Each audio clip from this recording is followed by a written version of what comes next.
ಈ ಸಂಜೆಯ ಕಾರ್ಯಕ್ರಮವನ್ನು ನಾವಿದೀಗ ಪ್ರಾರಂಭಿಸುವುದಕ್ಕಿದ್ದೇವೆ.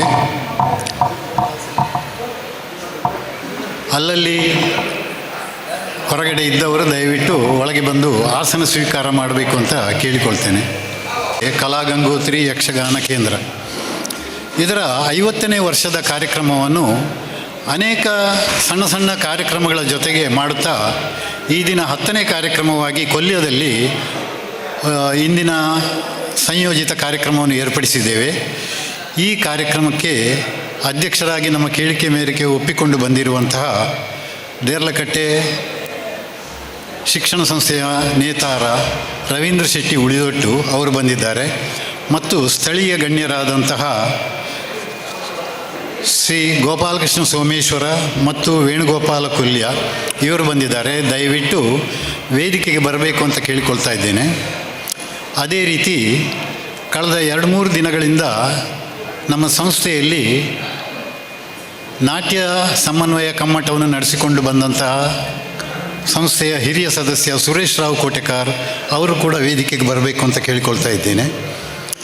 ಮತ್ತು ಬಹಳ ಮುಖ್ಯವಾಗಿ ಇಂದು ನಮ್ಮ ಸಂಸ್ಥೆಯ ವತಿಯಿಂದ ಗೌರವಾರ್ಪಣೆ ಸ್ವೀಕರಿಸಲು ಬಂದಿರುವಂತಹ ಹಿರಿಯ ಭಾಗವತ ಕಟೀಲು ರಮಾನಂದರಾವ್, ಅದೇ ರೀತಿ ಕಲಾವಿದರಾದ ರವಿ ಅಲೆವುರಾಯ ವರ್ಕಾಡಿ ಇವರು ಕೂಡ ವೇದಿಕೆಯಲ್ಲಿ ಆಸನ ಸ್ವೀಕರಿಸಬೇಕು ಅಂತ ಕೇಳಿಕೊಳ್ತೀನಿ. ಸಂಸ್ಥೆಯ ಅಧ್ಯಕ್ಷರಾದಂಥ ಸತೀಶ್ ಕಾರಂತ ಇವರು. ನಮಸ್ಕಾರ. ಇಂದಿನ ದಿನ ಕಲಾಗಂಗೋತ್ರಿ ಯಕ್ಷಗಾನ ಕೇಂದ್ರ ಟ್ರಸ್ಟಿನ ಒಂದು ಕಾರ್ಯಕ್ರಮ, ನಮ್ಮ ಸುವರ್ಣ ಮಹೋತ್ಸವದ ಸರಣಿ ಕಾರ್ಯಕ್ರಮದ 10ನೇ ಕಾರ್ಯಕ್ರಮವಾಗಿ ಯಕ್ಷಗಾನ ನಾಟ್ಯ ಸಮನ್ವಯ ಕಮ್ಮಟದ ಸಮಾರೋಪ ಸಮಾರಂಭ ಇಂದು. ನಿನ್ನೆ ಮತ್ತು ಮೊನ್ನೆ ಕಲಾಗಂಗೋತ್ರಿಯಲ್ಲಿ ನಾಟ್ಯ ಸಮನ್ವಯ ಕಮ್ಮಟ ನಡೆಯಿತು. ಅದರ ಸಮಾರೋಪ ಇಂದು ಹಮ್ಮಿಕೊಂಡಿದ್ದೇವೆ. ಈ ಕಾರ್ಯಕ್ರಮವನ್ನು ಆರಂಭಿಸುವುದಕ್ಕೆ ಮೊದಲಾಗಿ ನಮ್ಮ ಯಕ್ಷಗಾನದ ಪದ್ಧತಿಯಲ್ಲಿ ಒಂದು ಪ್ರಾರ್ಥನೆಯನ್ನು ಮಾಡಬೇಕಾಗಿ ನಮ್ಮ ಭಾಗವತರಲ್ಲಿ ಮತ್ತು ಅವರ ತಂಡದವರಲ್ಲಿ ಕೇಳಿಕೊಳ್ತೇನೆ. ವಕ್ರತುಂಡ ಮಹಾಕಾಯ ಕೋಟಿ ಸೂರ್ಯ ಸಮಪ್ರಭ ನಿರ್ವಿಘ್ನೋ ಗುರು ಮೇ ದೇವ ಸರ್ವಕಾರ್ಯೇಷು ಸರ್ವದಾ ಸರ್ವಕಾರ್ಯೇಷು ಸರ್ವದಾ ನಿನ್ನ ನಂಬಿದೆ ದೇವನೇ ದೇವರ ದೇವ.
ಕಾರ್ಯಕ್ರಮವನ್ನು ನಡೆಸುವುದಿದ್ದರೆ ಭಗವಂತನ ಅನುಗ್ರಹ ಅನಿವಾರ್ಯ.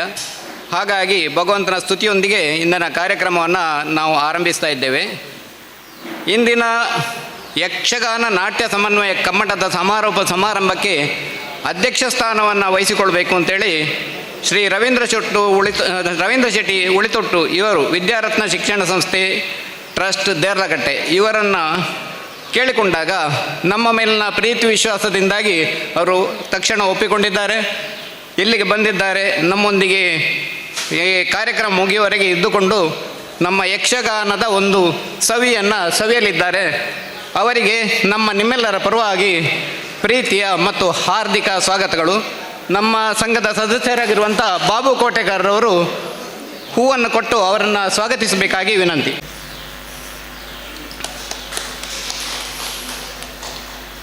ಇಂದಿನ ಮುಖ್ಯ ಅತಿಥಿಗಳಾಗಿ ಶ್ರೀ ಗೋಪಾಲಕೃಷ್ಣ ಸೋಮೇಶ್ವರ ಗೌರವಾಧ್ಯಕ್ಷರು ಬ್ರಹ್ಮಶ್ರೀ ನಾರಾಯಣ ಗುರು ಮಂದಿರ ಕೊಲ್ಯ.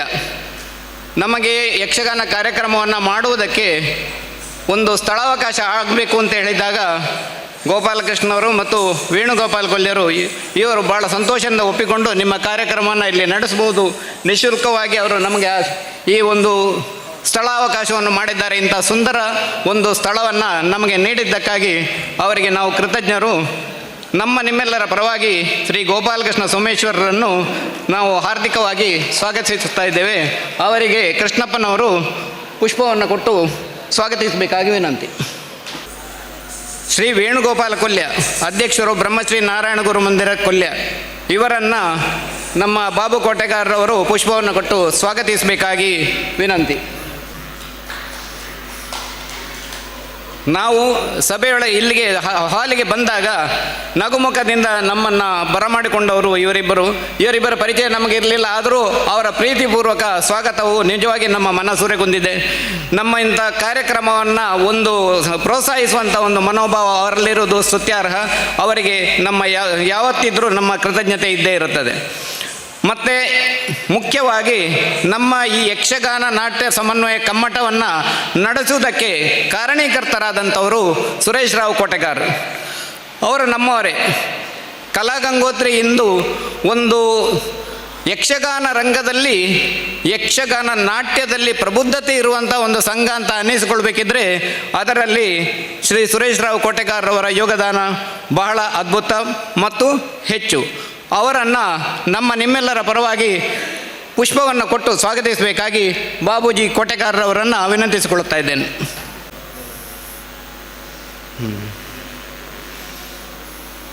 ಇಂದು ಗೌರವಾರ್ಪಣೆಯನ್ನು ಸ್ವೀಕರಿಸುವುದಕ್ಕೆ ನಮ್ಮ ಮೇಲಿನ ಪ್ರೀತಿಯಿಂದ ಇಲ್ಲಿಗೆ ಬಂದಿದ್ದಾರೆ ಕಟೀಲು ರಮಾನಂದರಾಯರು ಭಾಗವತರು.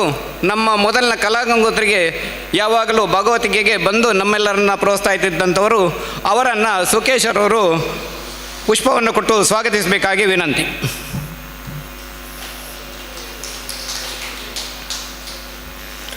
ನಮ್ಮ ಪ್ರತಿಯೊಂದು ಯಕ್ಷಗಾನ ಕಾರ್ಯಕ್ರಮದಲ್ಲೂ ಮೊದಲು ಭಾಗವಹಿಸಿಕೊಂಡು ನಮಗೆ ಪಾತ್ರಗಳನ್ನು ವಹಿಸಿಕೊಂಡು ನಮ್ಮೊಂದಿಗೆ ಇದ್ದು ಕಲಾಗಂಗೋತ್ರಿಯ ಸದಸ್ಯರೇ ಅಂತಾಗಿ ಹೋಗಿರುವಂಥ ರವಿ ಅಲೆಯೂರಾಯ್ ವರ್ಕಾಡಿಯವರು ನಮ್ಮ ಕಳಕಳಿಯ ಆಮಂತ್ರಣಕ್ಕೆ ಓಗೊಟ್ಟು ಬಂದಿದ್ದಾರೆ.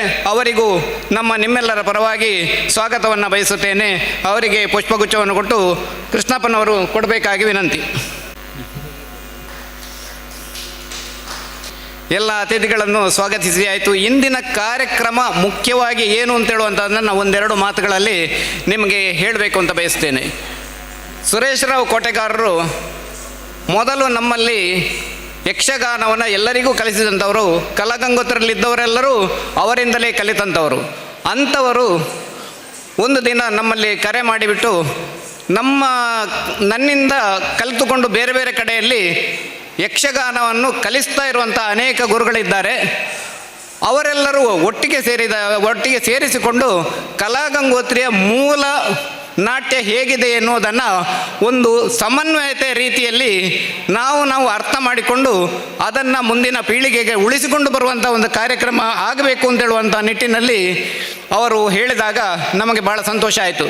ಯಾಕೆ ಅಂತ ಹೇಳಿದರೆ ಹಲವು ಮಂದಿ ಯಕ್ಷಗುರುಗಳಾಗಿ ಹೋಗಿದ್ದಾರೆ ನಮ್ಮ ಕಲಾಗಂಗೋತ್ರಿಯಿಂದ. ಉದಾಹರಣೆಗಾಗಿ ರಾಕೇಶ್ ರೈ ಅಡ್ಕ, ದಯಾನಂದರಾವ್ ಪಿಲಿಕೂರು ಅವರು ಸುಬ್ರಹ್ಮಣ್ಯದಲ್ಲಿ ಯಕ್ಷಗಾನ ಕ್ಲಾಸನ್ನು ಮಾಡ್ತಾರೆ, ಇನ್ನಿತರ ಕಡೆಗಳಲ್ಲಿ ಮಾಡ್ತಾ ಇದ್ದಾರೆ. ಜಗದೀಶ್ ಗಟ್ಟಿಯವರು ಅವರು ಕೆಲವು ಕಡೆಗಳಲ್ಲಿ ಈಗ ಯಕ್ಷಗಾನ ತರಬೇತಿ ಕ್ಲಾಸುಗಳನ್ನು ನಡೆಸ್ತಾ ಇದ್ದಾರೆ.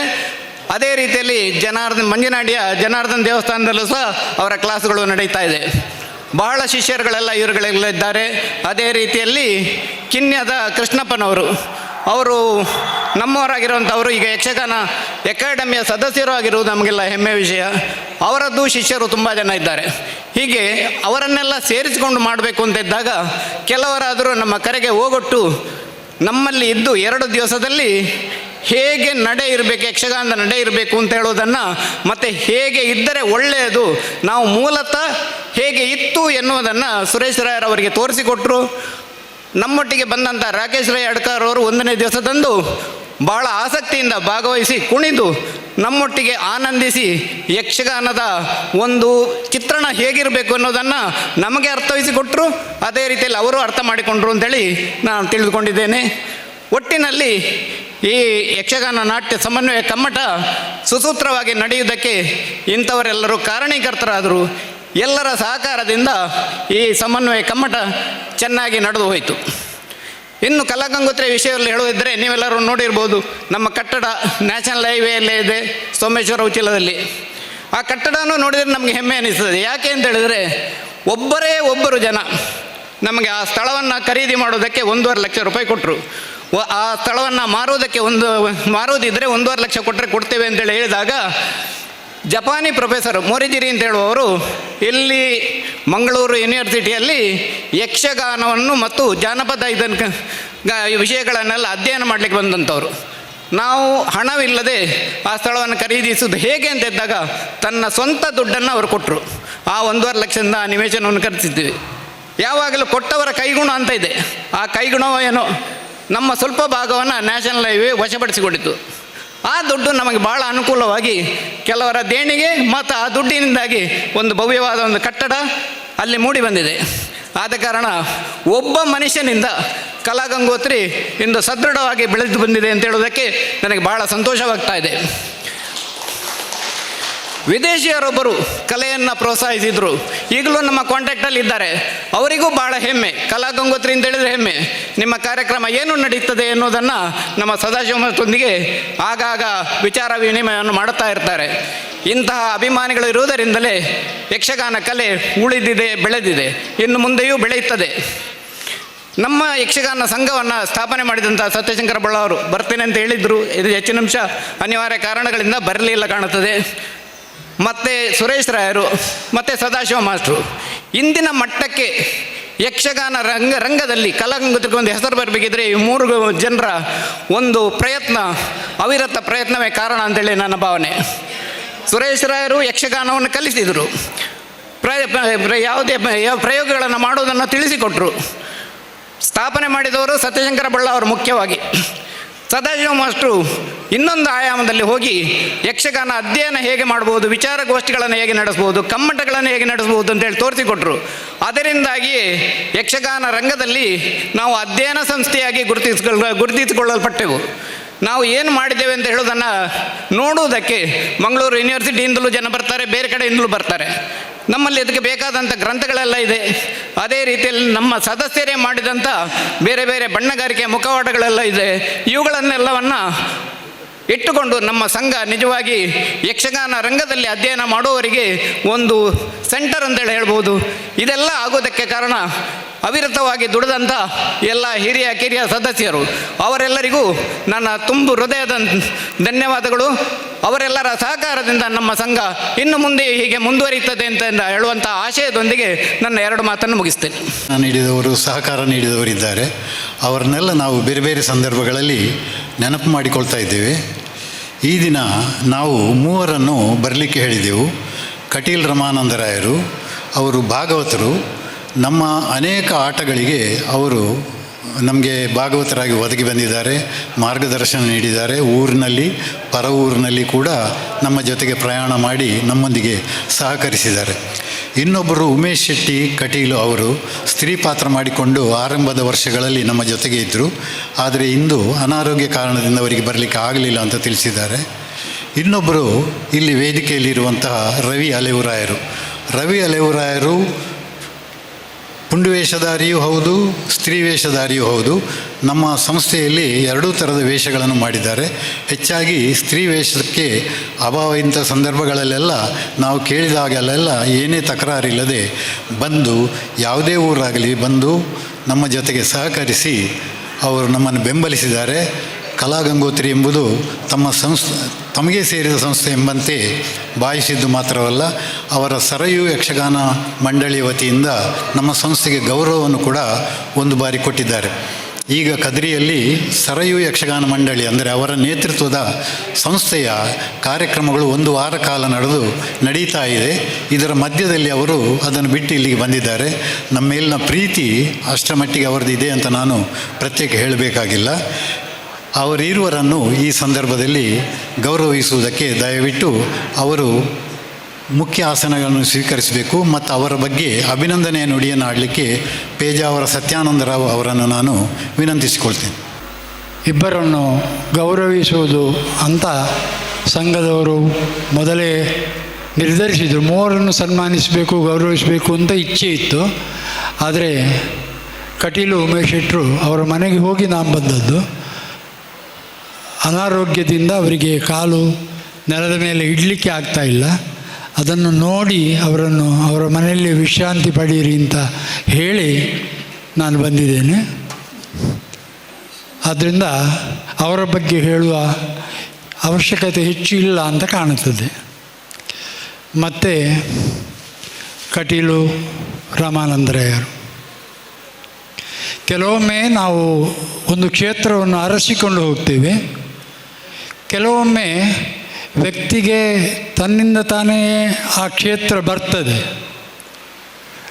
ರಾಮಾನಂದರಾಯರು ಯಕ್ಷಗಾನ ಕ್ಷೇತ್ರವನ್ನು ಅರಸಿಕೊಂಡು ಹೋದವರಲ್ಲ,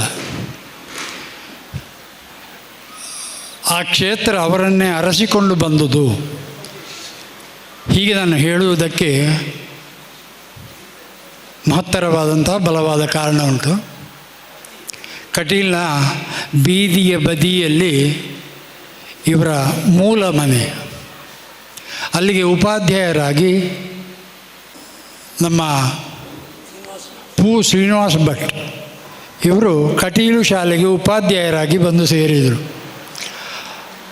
ಆ ಸಂದರ್ಭದಲ್ಲಿ ಅವರಿಗೆ ಉಳಕೊಳ್ಳುವುದಕ್ಕೆ ಇವರ ಮನೆಯ ಒಂದು ಭಾಗವನ್ನು ಬಿಟ್ಟುಕೊಟ್ಟಿದ್ದು. ಯಕ್ಷಗಾನದಲ್ಲಿ ಶ್ರೀನಿವಾಸ ಭಟ್ರ ಹೆಸರು ಕೇಳದವರಿಲ್ಲ.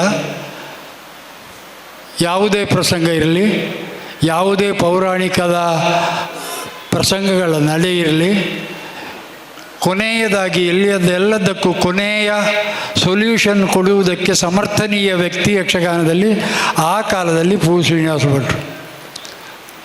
ಹಾಗೆ ಅವರ ಸಂಪರ್ಕದಿಂದ ಯಕ್ಷಗಾನ ಕಲಿಯಬೇಕು ಎಂಬಂತಹ ಆಸಕ್ತಿ ರಾಮಾನಂದರಾಯರಿಗೆ ಪ್ರಾರಂಭವಾಯಿತು. ಅದು ಬೆಳೆಯುತ್ತಾ ಸಾಮಾನ್ಯ 1970ನೇ ಇಸವಿಗೆ ಆಗುವಾಗ ಪದ್ಯ ಹೇಳಲಿಕ್ಕೆ ಪ್ರಾರಂಭಿಸಿದರು. ವೃತ್ತಿಯಲ್ಲಿ ಉಪಾಧ್ಯಾಯರು. ಮೊದಲಿಗೆ ಒಂದು 4 ವರ್ಷ ಶಿಶಿಲ, ಆಮೇಲೆ ಅವರಿಗೆ ಅನುಕೂಲ ಆಗುವ ಹಾಗೆ ಕಟೀಲಿನ ಬದಿಯಲ್ಲಿ ಎಕ್ಕಾರು ಶಾಲೆಯಲ್ಲಿ ಉಪಾಧ್ಯಾಯರಾಗಿ ಒಂದು 30 ವರ್ಷ, ಮತ್ತು ಕೊನೆಗೆ ನಿವೃತ್ತಿ ಆಗುವುದರ 1-2-3 ವರ್ಷ ಕಟೀಲಿನ ಹತ್ತಿರವೇ ಒಂದು ಶಾಲೆಯಲ್ಲಿ ಉಪಾಧ್ಯಾಯರಾಗಿದ್ದರು. 30 ವರ್ಷಗಳ ಸುದೀರ್ಘ ಕಾಲ ಎಕ್ಕಾರು ಶಾಲೆಯಲ್ಲಿ ಉಪಾಧ್ಯಾಯರಾಗಿದ್ದಾಗ ನನಗೆ ಅವರ ಸಂಪರ್ಕ ಪ್ರಾರಂಭವಾಯಿತು. 1977-78ರಲ್ಲಿ ನನಗೆ ಯಕ್ಷಗಾನದ ಹುಚ್ಚನ್ನು ಸುರೇಶರು ಹಚ್ಚಿಸಿದರು. ಆಮೇಲೆ ಅದೇ ಹೊತ್ತಿಗೆ ಆಗುವಾಗ ಆಗ ರೇಡಿಯೋ ಮಾತ್ರ ಇರೋದು.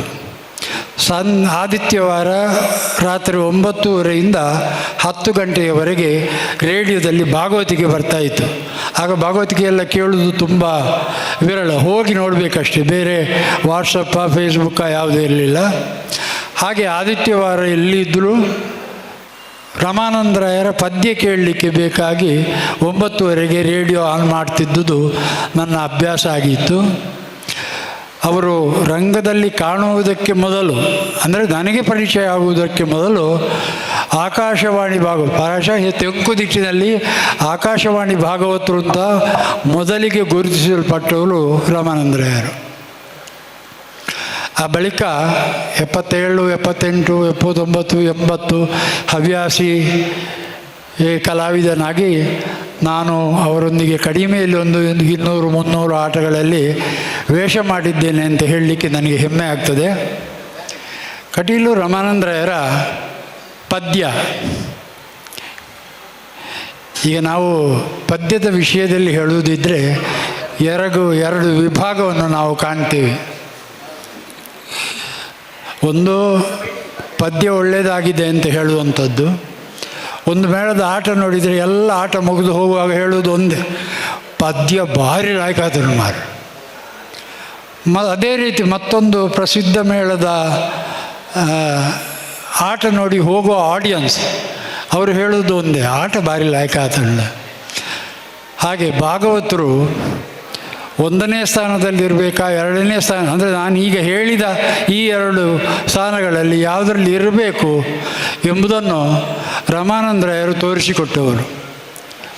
ರಮಾನಂದರಾಯರು ಯಾವುದೇ ಒಂದು ಆಟ ಆಡಿಸಿದರೆ ಅದು ಮೊದಲಿಂದ ಕೊನೆಯವರೆಗೆ ಪ್ರೇಕ್ಷಕನಿಗೆ ನೋಡುವ ಹಾಗೆ ಇರ್ತದೆ. ಪ್ರಾಯಶಃ ಅದೇ ಪರಂಪರೆಯನ್ನು ಆ ಬಳಿಕ ಕುರಿಯ ಗಣಪತಿ ಶಾಸ್ತ್ರಿಯವರು ಇಂಥವರೆಲ್ಲ ಅನುಸರಿಸಿಕೊಂಡು ಬಂದಿದ್ದಾರೆ ಅಂತ ನಾನು ಕಂಡ ಅಂಶಗಳು. ಕಟೀಲು ರಮಾನಂದರಾಯರು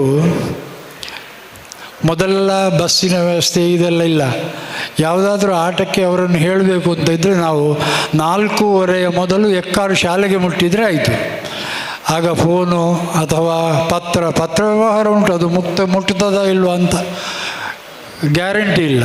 ಆದ್ದರಿಂದ ಅವರನ್ನು ಮುಖತಃ ಹೋಗಿ, ಒಂದು ವೇಳೆ ಬಟ್ಟೆಗೆ ಹೋಗುವಾಗ 4:15 ಆಗಿಬಿಟ್ರೆ ಮತ್ತೆ ಅವರು ಸಿಗೋದಿಲ್ಲ, ಎಲ್ಲಿ ಹೋಗ್ತಾರೆ ಅಂತ ಗೊತ್ತಿರೋದಿಲ್ಲ.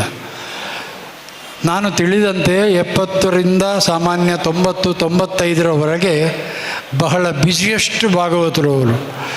ಶಾಲೆಯ ಕೆಲಸ ಮುಗಿಸಿ ವಾರಕ್ಕೊಂದು 2-3 ಆಟಕ್ಕೆ ಹೋಗಿ ಮತ್ತೆ ಶಾಲೆಯಲ್ಲಿ ತನ್ನ ಕಾರ್ಯನಿರ್ವಹಿಸ್ತಾ ಇದ್ದವರು.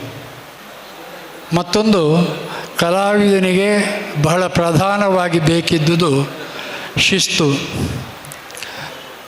ಯಾವ ಭಾಗವತರನ್ನು ನಾವು ಪದ್ಯಕ್ಕೆ ಹೇಳಿದರೂ ಅಲ್ಲಿ ಪೀಠಿಗೆ ಹೊಡಿಗೆಯಲ್ಲೊಳಗೆ ಬಂದಿದ್ದಾರೋ ಅಂತ ಹೊರಗೆ ನೋಡಿಕೊಂಡಿರಬೇಕು. ಆದರೆ ರಮಾನಂದರಾಯರು ಹಾಗಲ್ಲ.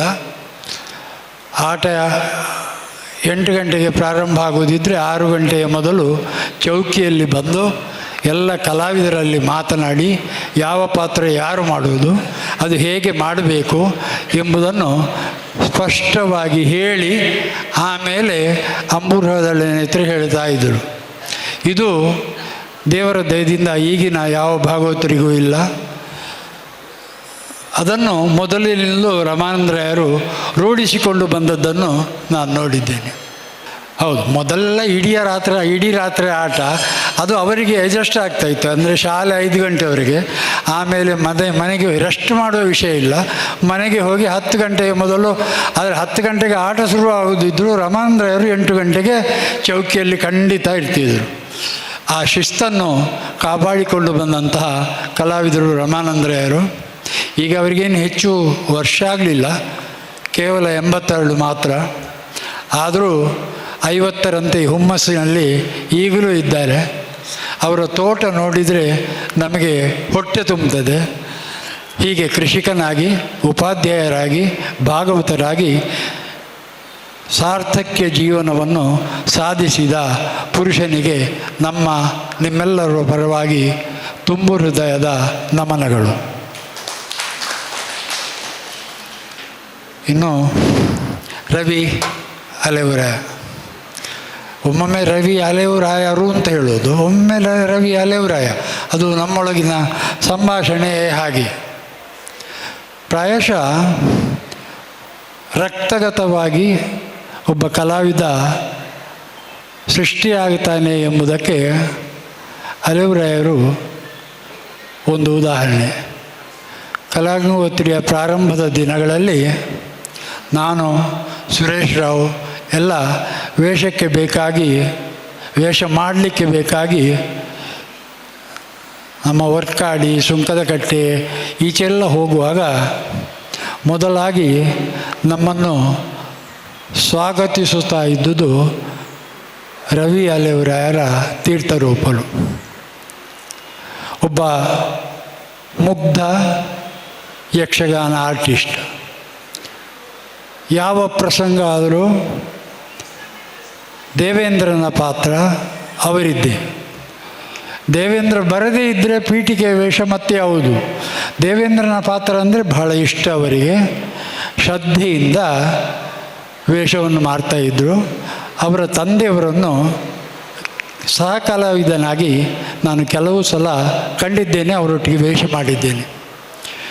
ಅವರ ಸುಪುತ್ರ 1982ರಲ್ಲಿ ನಾನು ಕಟೀಲು ಮೇಳಕ್ಕೆ ಸೇರಿದ ವರ್ಷ ವರ್ಕಾಡಿಯಲ್ಲಿ ಕಟೀಲು ಮೇಳದ ಆಟ. ನಾನು ಮತ್ತು ಮ್ಯಾನೇಜರು ರಂಗಸ್ಥಳಕ್ಕೆ 6 ಗಂಟೆಗೆ ಹೋಗಬೇಕು. ಅದು ಒಂದು ಅಪ್ಪಣೆ ಮ್ಯಾನೇಜರಿಗೆ, ಅಲ್ಲಿ ವ್ಯವಸ್ಥೆ ಎಲ್ಲ ಹೇಗೆ ಆಗಿದೆ ಅಂತ ನೋಡಲಿಕ್ಕೆ. ಹಾಗೆ ನಾನು ಮತ್ತು ಮ್ಯಾನೇಜರ್ 6:15ಕ್ಕೆ ಆಟ ಆಗುವ ರಂಗಸ್ಥಳದಲ್ಲಿಗೆ ಹೋಗುವಾಗ ಒಂದು ಚಡ್ಡಿ ಹಾಕಿದ ಚಿಕ್ಕ ಹುಡುಗ ಬಹಳ ಕಾತರತೆಯಿಂದ ನೋಡ್ತಾ ಇದ್ದಾನೆ. ಮತ್ತು ನಾನು ಮಾತಾಡಿದೆ, ಅವನು ಮಾತಾಡಿದ. ಇವನ ತಂದೆ ಪರಿಚಯ ಇದ್ದು, ಅದು ಮತ್ತಾರಲ್ಲ, ಅಲೆವರಾಯರೇ. ಹಾಗೆ ಆಟದ ಬಗ್ಗೆ ಆಸಕ್ತಿ ಅವರಿಗೆ ಎಷ್ಟು ಇತ್ತು, ಬಾಲ್ಯದಿಂದಲೇ ಇತ್ತು ಎಂಬುದಕ್ಕೆ ನಾನು ಈ ಉದಾಹರಣೆಯನ್ನು ಕೊಟ್ಟದ್ದಷ್ಟೇ. ಉಪಾಧ್ಯಾಯ ವೃತ್ತಿಗೂ ಯಕ್ಷಗಾನಕ್ಕೂ ಬಹಳ ಹೊಂದಾಣಿಕೆ ಇದೆ ನಮ್ಮ ಈ ಪ್ರದೇಶದಲ್ಲಿ. ಅದಕ್ಕೆ ಕಾರಣಗಳು ಹಲವು ಇರ್ಬೋದು. ನಮ್ಮ ಸಂಘದಲ್ಲೂ ಇವತ್ತಿನವರೆಗೆ 50 ವರ್ಷದವರೆಗೆ ಯಕ್ಷಗಾನ ಸಂಘ ನಡೀತಾ ಇದೆ ಅಂತ ಹೇಳುವುದಕ್ಕೆ ಹೆಮ್ಮೆಯೂ ಆಗುತ್ತದೆ. ಅದಕ್ಕೆ ಕಾರಣೀಕರ್ತರು ಒಬ್ಬರು ಉಪಾಧ್ಯಾಯರು ಎಂಬುದನ್ನು ನಾವು ನಿತ್ಯ ಸ್ಮರಿಸುವ ವಿಷಯ. ಹಾಗೆ ಯಕ್ಷಗಾನದ ವಿಷಯಕ್ಕೆ ಉಪಾಧ್ಯಾಯರಿಗೂ ಬಹಳ ಸಂಬಂಧ ಇದೆ. ಈ ನೆಲೆಯಲ್ಲಿ ರವಿ ಅಲೆವರಾಯರು ಯಕ್ಷಗಾನದ ಕಲಾವಿದನಾಗಿ, ಒಬ್ಬ ಪ್ರಸಂಗಕರ್ತನಾಗಿ, ಒಬ್ಬ ನಿರ್ದೇಶಕನಾಗಿ, ಒಬ್ಬ ಗುರುವಾಗಿ ಮಾಡಿದಂತಹ ಕಾರ್ಯಗಳನ್ನು ಎಲ್ಲ ಹೇಳಬೇಕು ಅಂತ ಇದ್ದರೆ ನನಗೆ ಒಂದು ದಿನ ಬೇಕಾದೀತು. ಒಬ್ಬ ಕಲಾವಿದನಿಗೆ, ಯಕ್ಷಗಾನ ವೇಷ ಮಾಡುವವನಿಗೆ, ಅವನಿಗೆ ಆ ವೇಷವನ್ನು ಬಿಟ್ಟು ಅದರ ಹೊರಗೆ ಬರುವುದಕ್ಕೆ ಬಹಳ ಕಷ್ಟ ಆಗುತ್ತದೆ. ಅದು ರವಿ ಅಲೆವರಾಯರು ಅವರ ಯೌವನ ಕಾಲದಲ್ಲಿ, ಅಂದರೆ ಈಗ ಮುದುಕ ಅಂತಲ್ಲ, ಈಗಲೂ ಯೌವನನೇ, ಯೌವನ ಕಾಲದಲ್ಲಿ ಅಷ್ಟು ಬೇಡಿಕೆಯ ಶ್ರೀವೇಷಕ್ಕೆ ಬಹಳ ಬೇಡಿಕೆ ಇದ್ದ ಕಲಾವಿದ. ಆಗ ಶ್ರೀವೇಷದ ಬಹಳ ತಾಪತ್ರಯ. ನಮಗೂ ತಾಪತ್ರಯ ಪ್ರಾರಂಭ ಆದ್ದು ಸುರೇಶರು ಹೋದ ಮೇಲೆ ಕಲಾಗಂಗೋತ್ರಿಗೆ. ಆಮೇಲೆ ಉಮೇಶ್ ಶೆಟ್ಟಿಯನ್ನು, ಅಲೆವರಾಯರನ್ನು ಕರೆಯುವುದಕ್ಕೆ ನಾವು ಪ್ರಾರಂಭಿಸಿದ್ದು. ಆ ಕೊರತೆಯನ್ನು ನೀಗಿಸುವಲ್ಲಿ ಕಲಾಗಂಗೋತ್ರಿಗೆ ಸಹಕರಿಸಿದವರು ರವಿ ಅಲೆವರಾಯರು. ವೇಷಗಳನ್ನು ಮಾಡುತ್ತಾ ಇದ್ದ ಹಾಗೆ ಉಳಿದದ್ದಕ್ಕೆ ಹೆಚ್ಚು ಫೋಕಸ್ ಮಾಡಿದಂತಹ ಕಲಾವಿದರು ಬಹಳ ಕಡಿಮೆ. ಆ ನಿಟ್ಟೆಯಲ್ಲಿ ಅಲೆವರಾಯರ ಸಾಧನೆಯನ್ನು ಯಾರಾದರೂ ಮೆಚ್ಚಲೇಬೇಕು. ಕಡಿಮೆ ಪಕ್ಷ ನನಗೆ ತಿಳಿದ ಹಾಗೆ ಈಗ ಅಂದರೆ ಇಷ್ಟರವರೆಗೆ ಕಡಿಮೆಯಲ್ಲಿ 1,500 ಹೆಚ್ಚು ಶಿಷ್ಯವೃಂದ ಅವರಲ್ಲಿರ್ಬೋದು ಅಲ್ವ ಅಲೆವರಾಯರೇ? 1,500 ಹೆಚ್ಚು ಶಿಷ್ಯವೃಂದವನ್ನು ಹೌದು ದೇಶ ವಿದೇಶಗಳಲ್ಲಿ ಸಂಪಾದಿಸಿದ್ದಾರೆ. ನಮಗೆ 4 ಮಕ್ಕಳಿಗೆ ಕಲಿಸಿ ಆಗುವಾಗ ಎಂಚಿ ಸಾವು ನೆಕ್ಲೆ ದಾಯಕಾಲ್ಪವನು ಅಂತ ಕಾಣಿಸ್ತದೆ. ಅಂದರೆ ನಮಗೆ ಬೇಸರ ಹುಡ್ತದೆ ಅಂತ ಕಲಿಸುವಿಕೆಯಲ್ಲಿ. ಆ ಕಲಿಸುವಿಕೆಗೆ ಬೇಕಾದಂತಹ ತಾಳ್ಮೆ ಅಲೆವರಾಯರಲ್ಲಿ 100% ಇದೆ. ಅದನ್ನು ನಾನು ಮೆಚ್ಚಿಕೊಳ್ತೇನೆ. ಮತ್ತೊಂದು, ಅವರು ಪ್ರಸಂಗಕರ್ತರು ಹೌದು. ಒಂದು ಪ್ರಸಂಗ ಬರಿಬೇಕು ಅಂತ ಇದ್ದರೆ ಅದಕ್ಕೆ ಛಂದಸ್ಸಿನ ನಾಲೆಜ್ ಬೇಕು, ಬೇರೆ ಇತ್ತು ಸಾಹಿತ್ಯದ ನಾಲೆಜ್ ಬೇಕು, ಎಲ್ಲವೂ ಬೇಕಾಗ್ತದೆ. ಅದು ಇದ್ದವನಿಗೆ ಮಾತ್ರ ಪ್ರಸಂಗ ಬರೆಯುವುದಕ್ಕೆ ಸಾಧ್ಯವಿದೆ. ಪ್ರಾಯಶಃ ವರ್ಷಕ್ಕೊಂದು ಪ್ರಸಂಗ ಅವರು ಬರೆದು ಬಿಡುಗಡೆ ಮಾಡ್ತಾರೆ. ಈ ವಿಷಯ ನನಗೆ ಹೇಗೆ ಗೊತ್ತು ಅಂದರೆ, ಅವರ ಪ್ರತಿ ವರ್ಷದ ಪ್ರಸಂಗ ಬಿಡುಗಡೆಯಾಗುವುದು ನಾನು ಹೋಗುತ್ತಿರುವಂತಹ ಕೊಳ್ಳಗಾಲ ಮೇನದ ಕೊನೆಯ ಸೇವೆಯ ದಿನ. ನಾವಿಷ್ಟರವರೆಗೆ 10 ತಲೆಯ ದಶರಥನ ರಾವಣವನ್ನು ನೋಡಿದ್ದೇವೆ. ಈ ಸಲ ಅವರ ಪ್ರಸಂಗದ ಹೆಸರು ಕೇಳುವಾಗ ನನಗೆ ಆಶ್ಚರ್ಯ ಆಗಿದೆ. ಅವರಲ್ಲಿ ಕೇಳಲಿಕ್ಕೆ ಹೋಗಲಿಲ್ಲ. ಶತಕಂಠ ಅಲ್ಲ, ಈ ಸಲದ ಹೊಸ ಪ್ರಸಂಗ. ಆ ಹೊಸ ಪ್ರಸಂಗದ ಹೆಸರು ಮಾತ್ರ ನಾನು ಕೇಳಿದ್ದು. ಇದು ರವಿಯಲಿಯವರು ಎಲ್ಲಿಂದಪ್ಪ ಇದನ್ನು ಸಂಪಾದಿಸಿದರು ಅಂತ ಈಗ ನನ್ನ ತಲೆಯಲ್ಲಿ ತಿರುಗ್ತದೆ. ಅವ್ರ ಹತ್ರ ಕೇಳಲಿಲ್ಲ, ನಾನು ಕೇಳಿದ ಮೇಲೆ ಗೊತ್ತಾದೀತು. ಇಲ್ಲದೇ ಇದ್ದರೆ ನಾಳ್ದು ಸೇವೆಯಲ್ಲಿ ಆ ಪ್ರಸಂಗ ಆಡಲಿಕ್ಕಿದೆ, ಆಗ ಗೊತ್ತಾದೀತು. ಹೀಗೆ ಪ್ರಸಂಗ ಕರ್ತೃವಾಗಿ ತುಂಬ ಕೆಲಸ ಮಾಡಿದ್ದಾರೆ. ನನಗೆ ತಿಳಿದಂತೆ ಕಡಿಮೆಯಲ್ಲಿ ಒಂದು 25-30 ಪ್ರಸಂಗ ಅವರು ಇಷ್ಟರವರೆಗೆ ರಚಿಸಿರ್ಬೋದು. ಮತ್ತೊಂದು, ನಾನು ಇತ್ತೀಚೆಗೆ ಅವರ ಶಾಲೆಗೆ ಹೋಗಿದ್ದೆ. ಅವರ ಸಂಗ್ರಹವನ್ನು ನೋಡಿದೆ. ಪುಸ್ತಕ ಸಂಗ್ರಹ ಯಾರ್ಯಾರಿದ್ದಲ್ಲ ಅವರೇ ಪ್ರಸಂಗಕ್ಕೆ ಅರ್ಥ ಬರೆದು ಅರ್ಥವನ್ನು ಪ್ರಿಂಟ್ ಮಾಡಿ ಅದನ್ನು ಹೊತ್ತಿಗೆಯನ್ನಾಗಿ ಮಾಡಿ ಅವರ ಶಾಲೆಯಲ್ಲಿ ಇಟ್ಟುಕೊಂಡಿದ್ದಾರೆ. ಯಾರೇ ಹವ್ಯಾಸಿ ಸಂಘದವರು, ಯಾರೇ ಆಟ ಆಡಿಸಬೇಕು ಅಂತ ಎಣಿಸಿದ ಸಂಘಗಳು ಕೇಳಿದರೆ ಹಿಂದೆ ಮುಂದೆ ಯೋಚಿಸದೆ ತೆಗೆದುಕೊಡ್ತಾರೆ. ಹಣ ತಗೊಳ್ಳೋದಿಲ್ಲ, ನನ್ನ ಕೈಯಿಂದ ತಗೊಳ್ಳಿಲ್ಲ, ಅದರಿಂದ ಬೇರೆಯವರಿಂದ ತಗೊಳ್ಳಿಕ್ಕಿಲ್ಲ ಅಂತ ವಿಶ್ವಾಸದಲ್ಲಿ ಈ ಮಾತು ಹೇಳ್ತಾ ಇದ್ದೀನಿ. ಅಂದರೆ ಯಕ್ಷಗಾನಕ್ಕೆ ತನ್ನಿಂದ ಆಗುವ ಎಷ್ಟು ಸಹಾಯ ಮಾಡಬಹುದು ಎಂಬುದನ್ನು ಯೋಚಿಸಿ ಇಂತಹ ಕಾರ್ಯವನ್ನು ಮಾಡುತ್ತಾ ಇದ್ದಾರೆ. ಆದ್ದರಿಂದ ರವಿ ಅಲೆವರಾಯರ ಬಗ್ಗೆ ಇಷ್ಟನ್ನು ಹೇಳಿ ನನ್ನ ಈ 2 ಮಾತನ್ನು ಮುಗಿಸ್ತೇನೆ. ಈಗ ಕಲಾಗಂಗೋತ್ರಿಯ ವತಿಯಿಂದ ಈರುವರು ಕಲಾವಿದರಿಗೆ ಗೌರವಾರ್ಪಣೆಯ ಕಾರ್ಯಕ್ರಮ. ವೇದಿಕೆಯಲ್ಲಿರುವ ಹಿರಿಯರು ದಯವಿಟ್ಟು ಇದನ್ನು ನಡೆಸಿಕೊಡ್ಬೇಕು ಅಂತ ಕೇಳ್ಕೊಳ್ತೀನಿ.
ಕಲಾಗಂಗೋತ್ರಿ ಸಂಸ್ಥೆಯೊಂದಿಗೆ ನಾನು ಬಹಳ ನಿಕಟವಾದ ಸಂಪರ್ಕವನ್ನು ಹೊಂದಿದ್ದೇನೆ.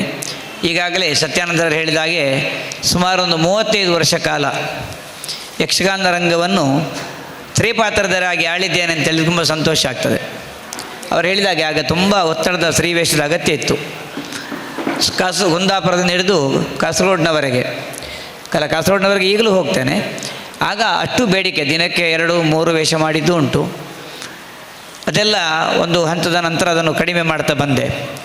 ಈಗ ಎಲ್ಲ ಕಾಲಮಿತಿಗೆ ಬಂತು. ಹಾಗಾಗಿ ನಮ್ಮ ಮಕ್ಕಳ ಮೇಳ ಕೂಡ ಈ ಕಲಾಗಂಗೋತ್ರಿಗೆ 50 ವರ್ಷ ಆಗುತ್ತಾ ಇರೋ ಶುಭ ಸಂದರ್ಭದಲ್ಲಿ ನಾವೀಗ 24-25ರಲ್ಲಿ 25ನೇ ವರ್ಷ ಆಚರಣೆ ಮಾಡ್ತಾ ಇದ್ದೇವೆ.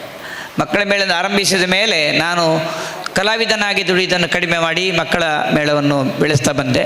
ಬರುವ ವರ್ಷ 25ನೇ ವರ್ಷ. ಗುರುತಿಸಿ ಕಲಾಗಂಗೋತ್ರಿ ನನಗೆ ದೊಡ್ಡ ಗೌರವವನ್ನು ನೀಡಿದೆ. ಮತ್ತು ಇದು ನನಗೊಂದು ಹುಟ್ಟುವರ ಸನ್ಮಾನ. ಈಗಾಗಲೇ ಸತ್ಯಾನಂದರು ಹೇಳಿದ ಹಾಗೆ ನಮ್ಮದು ಈ ವರ್ಕಾಡಿ, ಕೋಟೆಕಾರು, ಚಿಪ್ಪಾರು, ಮೇಪದವು ಈ ಥರ ಈ ಜಾಗಗಳೆಲ್ಲ ನಮ್ಮ ನೆರೆಕೆರೆಯ ಗ್ರಾಮಗಳು, ಕೋಳಿಯೂರೆಲ್ಲ ಯಕ್ಷಗಾನ ತವರೂರು ಅಂತಲೇ ಹೇಳ್ಬೋದು. ಯಾಕಂದರೆ ತುಂಬ ಆಟಗಳಾಗ್ತಿದ್ದಂಥ ಕಾಲ ಅದು. ಹಾಗಾಗಿ ನಾವು ಕೂಡ ವರ್ಕಾಡಿಲಿ ಸಂಘವನ್ನು ಪ್ರಾರಂಭ ಮಾಡಿ 50 ವರ್ಷ ಕಳೆಯಿತು.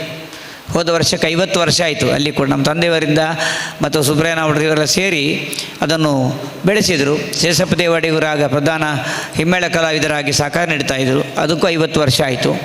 ಹಾಗಾಗಿ ನಾವು ಭಾಗವಹಿಸಿದ ಸಂಘ ಸಂಸ್ಥೆಗಳು 50 ವರ್ಷ, 25 ವರ್ಷ, ಇನ್ನು ಮತ್ತೆ 60 ವರ್ಷ ಆದ ಸಂಘ ಸಂಸ್ಥೆಗಳು ಕೂಡ ಇದ್ದಾವೆ. ಹೀಗೆಲ್ಲ ಇದರಲ್ಲೆಲ್ಲ ನಂದು ಒಂದು ಅಳಿಲ ಸೇವೆ ಉಂಟು ಅಂತ ಹೇಳಲಿಕ್ಕೆ ತುಂಬ ಸಂತೋಷ ಪಡ್ತೇನೆ ನಾನು. ಬಾಲ್ಯದಲ್ಲಿ ಸತ್ಯಾನಂದರು ಹೇಳಿದ ಹಾಗೆ ಸುರೇಶರ ವೇಷವನ್ನು, ಸತ್ಯಾನಂದರ ವೇಷವನ್ನೆಲ್ಲ ನಾವು ಎದುರು ಕೂತು ನೋಡಿ ಆನಂದಿಸಿದವರು. ತೆಂಕೆಬಾಲ ಶಾಸ್ತ್ರಗಳು ಬಂದಾಗ ನಾವು ನಂಬುತ್ತಿದ್ದೆವು. ಇಂಗ್ಲೀಷ್ ಭಾಗವತ ಅಂತಲೇ ಎಲ್ಲ ಹೇಳಿ, ಲಂಡನ್ ಭಾಗವತ ಅಂತಲೇ ಅವ್ರಿಗೆ ಹೆಸರಿತ್ತು. ನಾವು ನಂಬುತ್ತಿದ್ದೆ ಹೌದೇನೋ ಅಂತ, ಫಾರಿನ್ ಧರ್ಮಾರ್ರೆ ಅಂತ. ಆಗ ನಮ್ಮಂದರೆ ಅಷ್ಟು ಮುಗ್ಧರು ಗೊತ್ತಿಲ್ಲ. ಆಮೇಲೆ ಗೊತ್ತಾಯಿತು ಅವ್ರ ಸಂಪರ್ಕಕ್ಕೆ ಬಂದ ಮೇಲೆ ತೆಂಕೆಬೈಲು ಭಾಗವತರು ಹೇಗೆ ಅಂತ. ಅಂದರೆ ಆ ಕಾಲದಲ್ಲಿ ಅಷ್ಟು ಮುಗ್ಧತೆಯಿಂದ ನಾವು ಯಕ್ಷಗಾನ ಸ್ವೀಕಾರ ಮಾಡಿದ್ದೋ ಏನೋ. ಬಹುಶಃ ಇವತ್ತು ನಮಗೊಂದಷ್ಟು ಮಕ್ಕಳಿಗೆ ಯಕ್ಷಗಾನವನ್ನು ಹಂಚಲಿಕ್ಕೆ ಸಾಧ್ಯ ಆಯಿತು. ಒಂದಷ್ಟು ಪೀಳಿಗೆಯ ಆ ಮಕ್ಕಳು ನಮ್ಮಲ್ಲಿ ಕಲಿತು ಮುಂದೆ ಅವರು ಯಕ್ಷಗಾನ ಕಲಾವಿದರಾಗ್ತಾರೆ, ವ್ಯವಸಾಯಿಗಳಾಗ್ತಾರೆ ಅಂತ ನಮಗೆ ನಿರೀಕ್ಷೆ ಇಲ್ಲ. ಯಕ್ಷಗಾನದ ಒಂದು ಭಾಗ ಆಗ್ತಾರೆ ಅನ್ನೋ ಸಂತೋಷ. ಅವೆಲ್ಲೂ ಹೊರಗಡೆ ಇರ್ತಾನೆ, ಅಮೇರಿಕಾವೋ ಉಗಾಂಡವೋ ಇಲ್ಲೆಲ್ಲೋ ಇರ್ತಾನೆ ಅಂತ ಇಟ್ಕೊಳ್ಳಿ. ಆಗ ಯೂಟ್ಯೂಬ್ನಲ್ಲೋ ಮೀಡಿಯಾದಲ್ಲಿ ನೋಡ್ತಾನೆ, ಓ ನಾನು ಒಂದು ಕಾಲದಲ್ಲಿ ಒಬ್ಬ SDM ಲಾ ಕಾಲೇಜಲ್ಲಿ ವೇಷ ಮಾಡಿದ್ದೇನೆ, ಇಂಥವ್ರು ನನಗೆ ಗುರುಗಳಾಗಿದ್ದರು, ಅಥವಾ ಇಂಥ ಒಂದು ಕಾರ್ಯಕ್ರಮ. ಈ ಥರವಾಗಿ ಅವನಿಗೆ ಯಕ್ಷಗಾನಕ್ಕೇನೋ ಮಾಡಬೇಕು. ಒಂದಷ್ಟು ಯಕ್ಷಗಾನ ಪುಸ್ತಕ ಸಂಗ್ರಹ ಮಾಡ್ತು, ಅಥವಾ ಅದಕ್ಕೆ ಕಲೆಗೆ ಪೋಷಣೆ ಕೊಡೋದು, ಆರ್ಥಿಕತೆಯನ್ನು ರಾಜಾಶಯನ್ನು ಬಯಸುವಂಥ ಕಲೆ ಯಕ್ಷಗಾನ. ಅದಕ್ಕೆ ನಾನು ಸಹಾಯ ಮಾಡೋಣ. ಒಂದಷ್ಟು ಈಗ ಇವರು ಮಂದಿರವನ್ನು ಉಚಿತವಾಗಿ 2-3 ದಿನ ಕೊಟ್ಟರು ಅಂತ ಹೇಳಿದರು. ಆ ಥರವಾದಂಥ ಒಂದು ಭಾವ ಮುಂದಿನ ಪೀಳಿಗೆಗೆ ಬಂದು ಬಿಟ್ಟರೆ ಅದು ನಾವು ಯಕ್ಷಗಾನಕ್ಕೆ ಮಾಡೋ ದೊಡ್ಡ ಸೇವೆ ಅಂತ ನಾನು ತಿಳ್ಕೊಳ್ತೇನೆ. ಯಾಕಂದರೆ ಅಷ್ಟು ಮಕ್ಕಳು ಅಥವಾ ಅಷ್ಟು ಯುವಜನಗಳು ಯಕ್ಷಗಾನಕ್ಕಾಗಿ ಏನೋ ಸಣ್ಣ ತುಡಿತವನ್ನು ಹೊಂದುವುದಕ್ಕೆ ಸಾಧ್ಯ ಆಗ್ತದೆ. ಅಂಥ ಕೆಲಸ ಇವತ್ತು ಕಲಾಗಂಗೋತ್ರಿಯಲ್ಲಿ ಆಗ್ತಾಯಿದೆ, ಅಥವಾ ಯಕ್ಷಗಾನ ಸಂಘಟನೆಗಳು ಮಾಡಬೇಕಾದ ಕೆಲಸ. ನನ್ನನ್ನು ಕರೆಸಿ ಇಲ್ಲಿ ಗೌರವವನ್ನು ನೀಡಿ ನನ್ನನ್ನು ಕೂಡ ಗುರುತಿಸಿದ್ದಕ್ಕಾಗಿ ಕಲಾಗಂಗೋತ್ರಿ ಸಂಸ್ಥೆಯನ್ನು ಮತ್ತೆ ನೆನಪು ಮಾಡಿಕೊಳ್ತೇನೆ. ನಿಮ್ಮೊಂದಿಗೆ ಸದಾ ನಾನಿದ್ದೇನೆ. ನನ್ನಿಂದ ಆಗುವ ಸಹಾಯವನ್ನು ಮಾಡಲಿಕ್ಕೆ ಸದಾ ನಾನು ಬದ್ಧ ಅಂತ ಹೇಳಿಕೊಂಡು ಮಾತನ್ನು ಮುಗಿಸ್ತೇನೆ. ಎಲ್ರಿಗೂ ಶುಭವಾಗಲಿ ಇದೆ. ಹಾಗಾಗಿ ಅವರು ನಿಮ್ಮೆಲ್ಲರ ಅನುಮತಿಯಿಂದ ತೆರಳ್ತಾ ಇದ್ದಾರೆ. ಈಗ ಮುಖ್ಯ ಅತಿಥಿಗಳಲ್ಲಿ ಒಬ್ಬರು ಮಾತಾಡಬೇಕು ಅಂತ ಕೇಳ್ಕೊಳ್ತೇನೆ. ಇವತ್ತು ನಮ್ಮ ಪರಿಸರದ ಕಲಾಗಂಗೋತ್ರಿ ಯಕ್ಷಗಾನ ಕೇಂದ್ರ ಇದರ ಸುವರ್ಣ ಮಹೋತ್ಸವದ ಕಾರ್ಯಕ್ರಮದ ಅಂಗವಾಗಿ ಇವತ್ತು ಸಮಾರೋಪ, ನಾಟ್ಯ ಸಮನ್ವಯ ಕಮ್ಮಟದ ಸಮಾರೋಪ ಸಮಾರಂಭ ಹಾಗೂ ಯಕ್ಷಗಾನ ರಂಗದ ಹಿರಿಯ ಕಲಾವಿದರಿಗೆ ಹಾಗೂ ಭಾಗವತರಿಗೆ ಒಂದು ಗೌರವಾರ್ಪಣೆ ಹಾಗೂ ಸಂಸ್ಮರಣ ಕಾರ್ಯಕ್ರಮ, ಒಂದು ಅರ್ಥಗರ್ಭಿತವಾದ ಒಂದು ಕಾರ್ಯಕ್ರಮವನ್ನು ಹಮ್ಮಿಕೊಂಡಿದ್ದಾರೆ. ತುಂಬ ಸಂತೋಷಕರವಾದ ವಿಷಯ. ಯಾಕೆಂದರೆ ಎಲ್ಲ ಕಡೆ ಪ್ರಸಿದ್ಧ ಯಕ್ಷಗಾನ ಕಲಾವಿದರ ಕೂಡುವಿಕೆಯಿಂದ ಯಕ್ಷಗಾನ ಪ್ರದರ್ಶನ ಮಾತ್ರ ನಾವು ದೊಡ್ಡ ದೊಡ್ಡ ಕಟೌಟುಗಳಲ್ಲಿ ನೋಡಲು ಸಿಗ್ತದೆ. ಆದರೆ ಈ ರೀತಿಯ ಯಕ್ಷಗಾನ ರಂಗದ ಹಿರಿಯ ಕಲಾವಿದರನ್ನು ಗೌರವಿಸುವ ಒಂದು, ಅವರನ್ನು ಸಂಸ್ಮರಣೆ ಮಾಡುವಂಥ ಒಂದು ಕಾರ್ಯಕ್ರಮ ಕಾಣಸಿಗೋದು ಬಹಳ ವಿರಳ, ಅಪರೂಪ. ಆ ಒಂದು ಅರ್ಥಗರ್ಭಿತವಾದ ಕಾರ್ಯಕ್ರಮವನ್ನು ನಮ್ಮ ಕಲಾಗಂಗೋತ್ರಿ ಯಕ್ಷಗಾನ ಕೇಂದ್ರದವರು ಹಮ್ಮಿಕೊಂಡಿದ್ದಾರೆ. ಅವರಿಗೆ ನನ್ನ ವೈಯಕ್ತಿಕವಾಗಿ ಎಲ್ಲ ಸದಸ್ಯರಿಗೂ ಅಭಿನಂದನೆಗಳು. ಹಾಗೆಯೇ ಅವರ ಈ ಸುವರ್ಣ ಮಹೋತ್ಸವದ ಅಂಗವಾಗಿ ಈ ಕಾರ್ಯಕ್ರಮ ಹಮ್ಮಿಕೊಂಡು ಕಿರಿಯ ಕಲಾವಿದರಿಗೆ ಈ ಒಂದು ಕಾರ್ಯಕ್ರಮ ಪ್ರೇರಣೆಯಾಗಿದೆ. ಹಾಗೂ ಇನ್ನು ಮುಂದಕ್ಕೂ ತಾವು ತಮ್ಮ ಕಲಾಗಂಗೋತ್ರಿ ಯಕ್ಷಗಾನ ಕೇಂದ್ರದಿಂದ ಉತ್ತಮ ಕಲಾವಿದರು ಹೊರಹೊಮ್ಮಲಿ ಎಂದು ಆಶಿಸ್ತಾ ನಿಮ್ಮ ಸುವರ್ಣ ಮಹೋತ್ಸವ ಕಾರ್ಯಕ್ರಮಕ್ಕೆ ಶುಭಕಾಮನೆ ಹೇಳುತ್ತಾ ನನ್ನ 2 ಮಾತನ್ನು ಮುಕ್ತಾಯಗೊಳಿಸ್ತೇನೆ. ವಂದನೆಗಳು. ಓರ್ವ ಕಲಾವಿದರ ಸಂಸ್ಮರಣೆ. ದಿವಂಗತ ಬಟ್ಟಿಕೆರೆ ಪುರುಷೋತ್ತಮ ಪೂಂಜ ಇವರು ಸುದೀರ್ಘ ಕಾಲ ಕಟೀಲು ಮೇಳದ ಭಾಗವತರಾಗಿದ್ದರು. ಆರಂಭದ ವರ್ಷಗಳಲ್ಲಿ ವೇಷಧಾರಿಯಾಗಿದ್ದವರು. ಹಿಮ್ಮೇಳವಾದನವೂ ಗೊತ್ತು, ಪ್ರಸಂಗ ರಚನೆಯೂ ಗೊತ್ತು. ಅವರು 1973ರಲ್ಲಿ ಕಲಾಗಂಗೋತ್ರಿ ಸ್ಥಾಪನೆಯಾದಾಗ ಇದರ ಸದಸ್ಯರಾಗಿದ್ದವರು ಮತ್ತು ಅಲ್ಲಿಂದ ಆಚೆ ಅವರು ಮೇಳಕ್ಕೆ ಹೋಗುವ ಮೊದಲು ಬೊಂಬೈಯಲ್ಲಿದ್ದಾಗ ಅಲ್ಲಿ ತನಕ ನಿರಂತರವಾಗಿ ಕಲಾಗಂಗೋತ್ರಿಯ ಸಂಪರ್ಕದಲ್ಲಿದ್ದವರು, ಎಲ್ಲ ಬಗೆಯಲ್ಲಿ ಕಲಾಗಂಗೋತ್ರಿಯ ಪ್ರಗತಿಗೆ ಕಾರಣಕರ್ತರಾದವರು.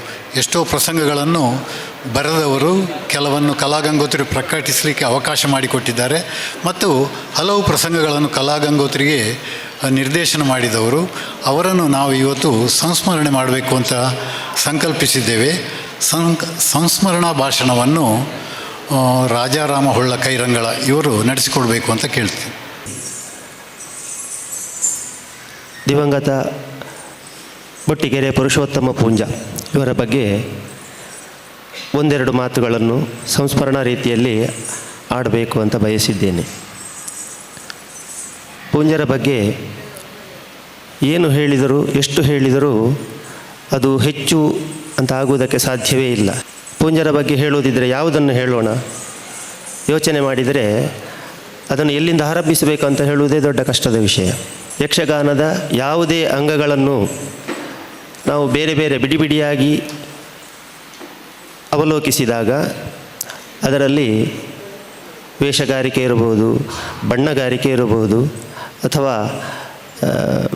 ಹಿಮ್ಮೇಳದ ಬೇರೆ ಬೇರೆ ಪ್ರಕಾರಗಳಿರ್ಬೋದು, ಕುಣಿತ ಇರಬಹುದು. ಯಾವ ಅಂಗಗಳನ್ನು ಕೇಳಿಕೊಂಡರೂ ಪೂಂಜರಲ್ಲಿ ಕೇಳಿದರೆ ಅದಕ್ಕೊಂದು ಉತ್ತರ ಹೀಗೆ ಅಂತ ಸಿಗುತ್ತಿತ್ತು. ಅಂತಹ ಒಂದು ಯಕ್ಷಗಾನದ ಒಂದು ರೀತಿಯ ಮಾದರಿ, ನಮಗೆ ಒಂದು ಮಾಡೆಲ್ ಅಂತ ಹೇಳಿದರೆ ಪುರುಷೋತ್ತಮ ಪೂಂಜರಾಗಿದ್ದರು. ಆದರೆ ಅವರ ಒಂದು ನಿರ್ಗಮನ ಈ ಯಕ್ಷಗಾನದ ಪ್ರಪಂಚದಲ್ಲಿ ಒಂದು ರೀತಿಯ ನಿರ್ವಾತವನ್ನು ಸೃಷ್ಟಿಸಿಬಿಟ್ಟಿದೆ ಅಂತ ಹೇಳಬೇಕು. ಅಂದರೆ ಒಂದು ಮಾತಿದೆ, ಕಾಲಪುರುಷಂಗೆ ಗುಣವೂ ಇಲ್ಲ ಮಣವೂ ಇಲ್ಲ ಅಂತ.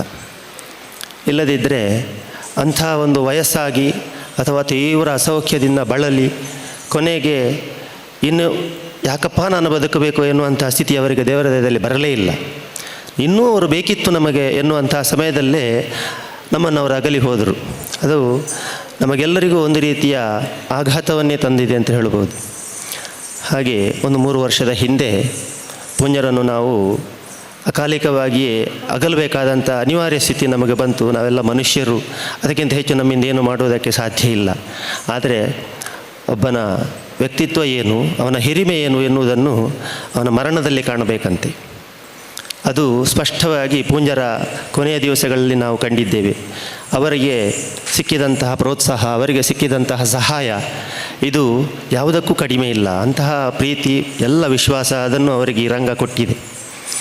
ಆದರೆ ನಾವು ಅವರಿಗೆ ಏನು ಕೊಟ್ಟಿದ್ದೇವೆ ಎನ್ನುವುದಕ್ಕಿಂತಲೂ ಹೆಚ್ಚು ಪೂಂಜರು ನಮಗೇನು ಕೊಟ್ಟಿದ್ದಾರೆ ಅಥವಾ ಯಕ್ಷಗಾನಕ್ಕೆ ಏನು ಕೊಟ್ಟಿದ್ದಾರೆ ಅಂತ ಹೇಳುವುದು ಅದಕ್ಕಿಂತ ಹೆಚ್ಚು ಮೌಲ್ಯಯುತವಾದಂಥ ವಿಷಯ. ಪೂಂಜರು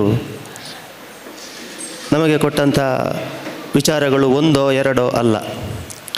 ಅವರು ಹೇಗೆ, ಪೂಂಜರ ವ್ಯಕ್ತಿತ್ವ ಏನು, ಅದನ್ನು ಅವರ ಒಂದೊಂದು ಗುಣವನ್ನು ವಿವರಿಸಿ ಹೇಳಬೇಕಾದ ಅಗತ್ಯವೇ ಇಲ್ಲ. ಅವರ ಒಂದು 4 ಪ್ರಸಂಗಗಳನ್ನು ಮನಸ್ಸಿಟ್ಟು ಓದಿದರೆ ಸಾಕು, ಸಂಪೂರ್ಣವಾಗಿ ಪೂಂಜರ ಏನು ಅಂತ ಅರ್ಥ ಆಗುತ್ತದೆ.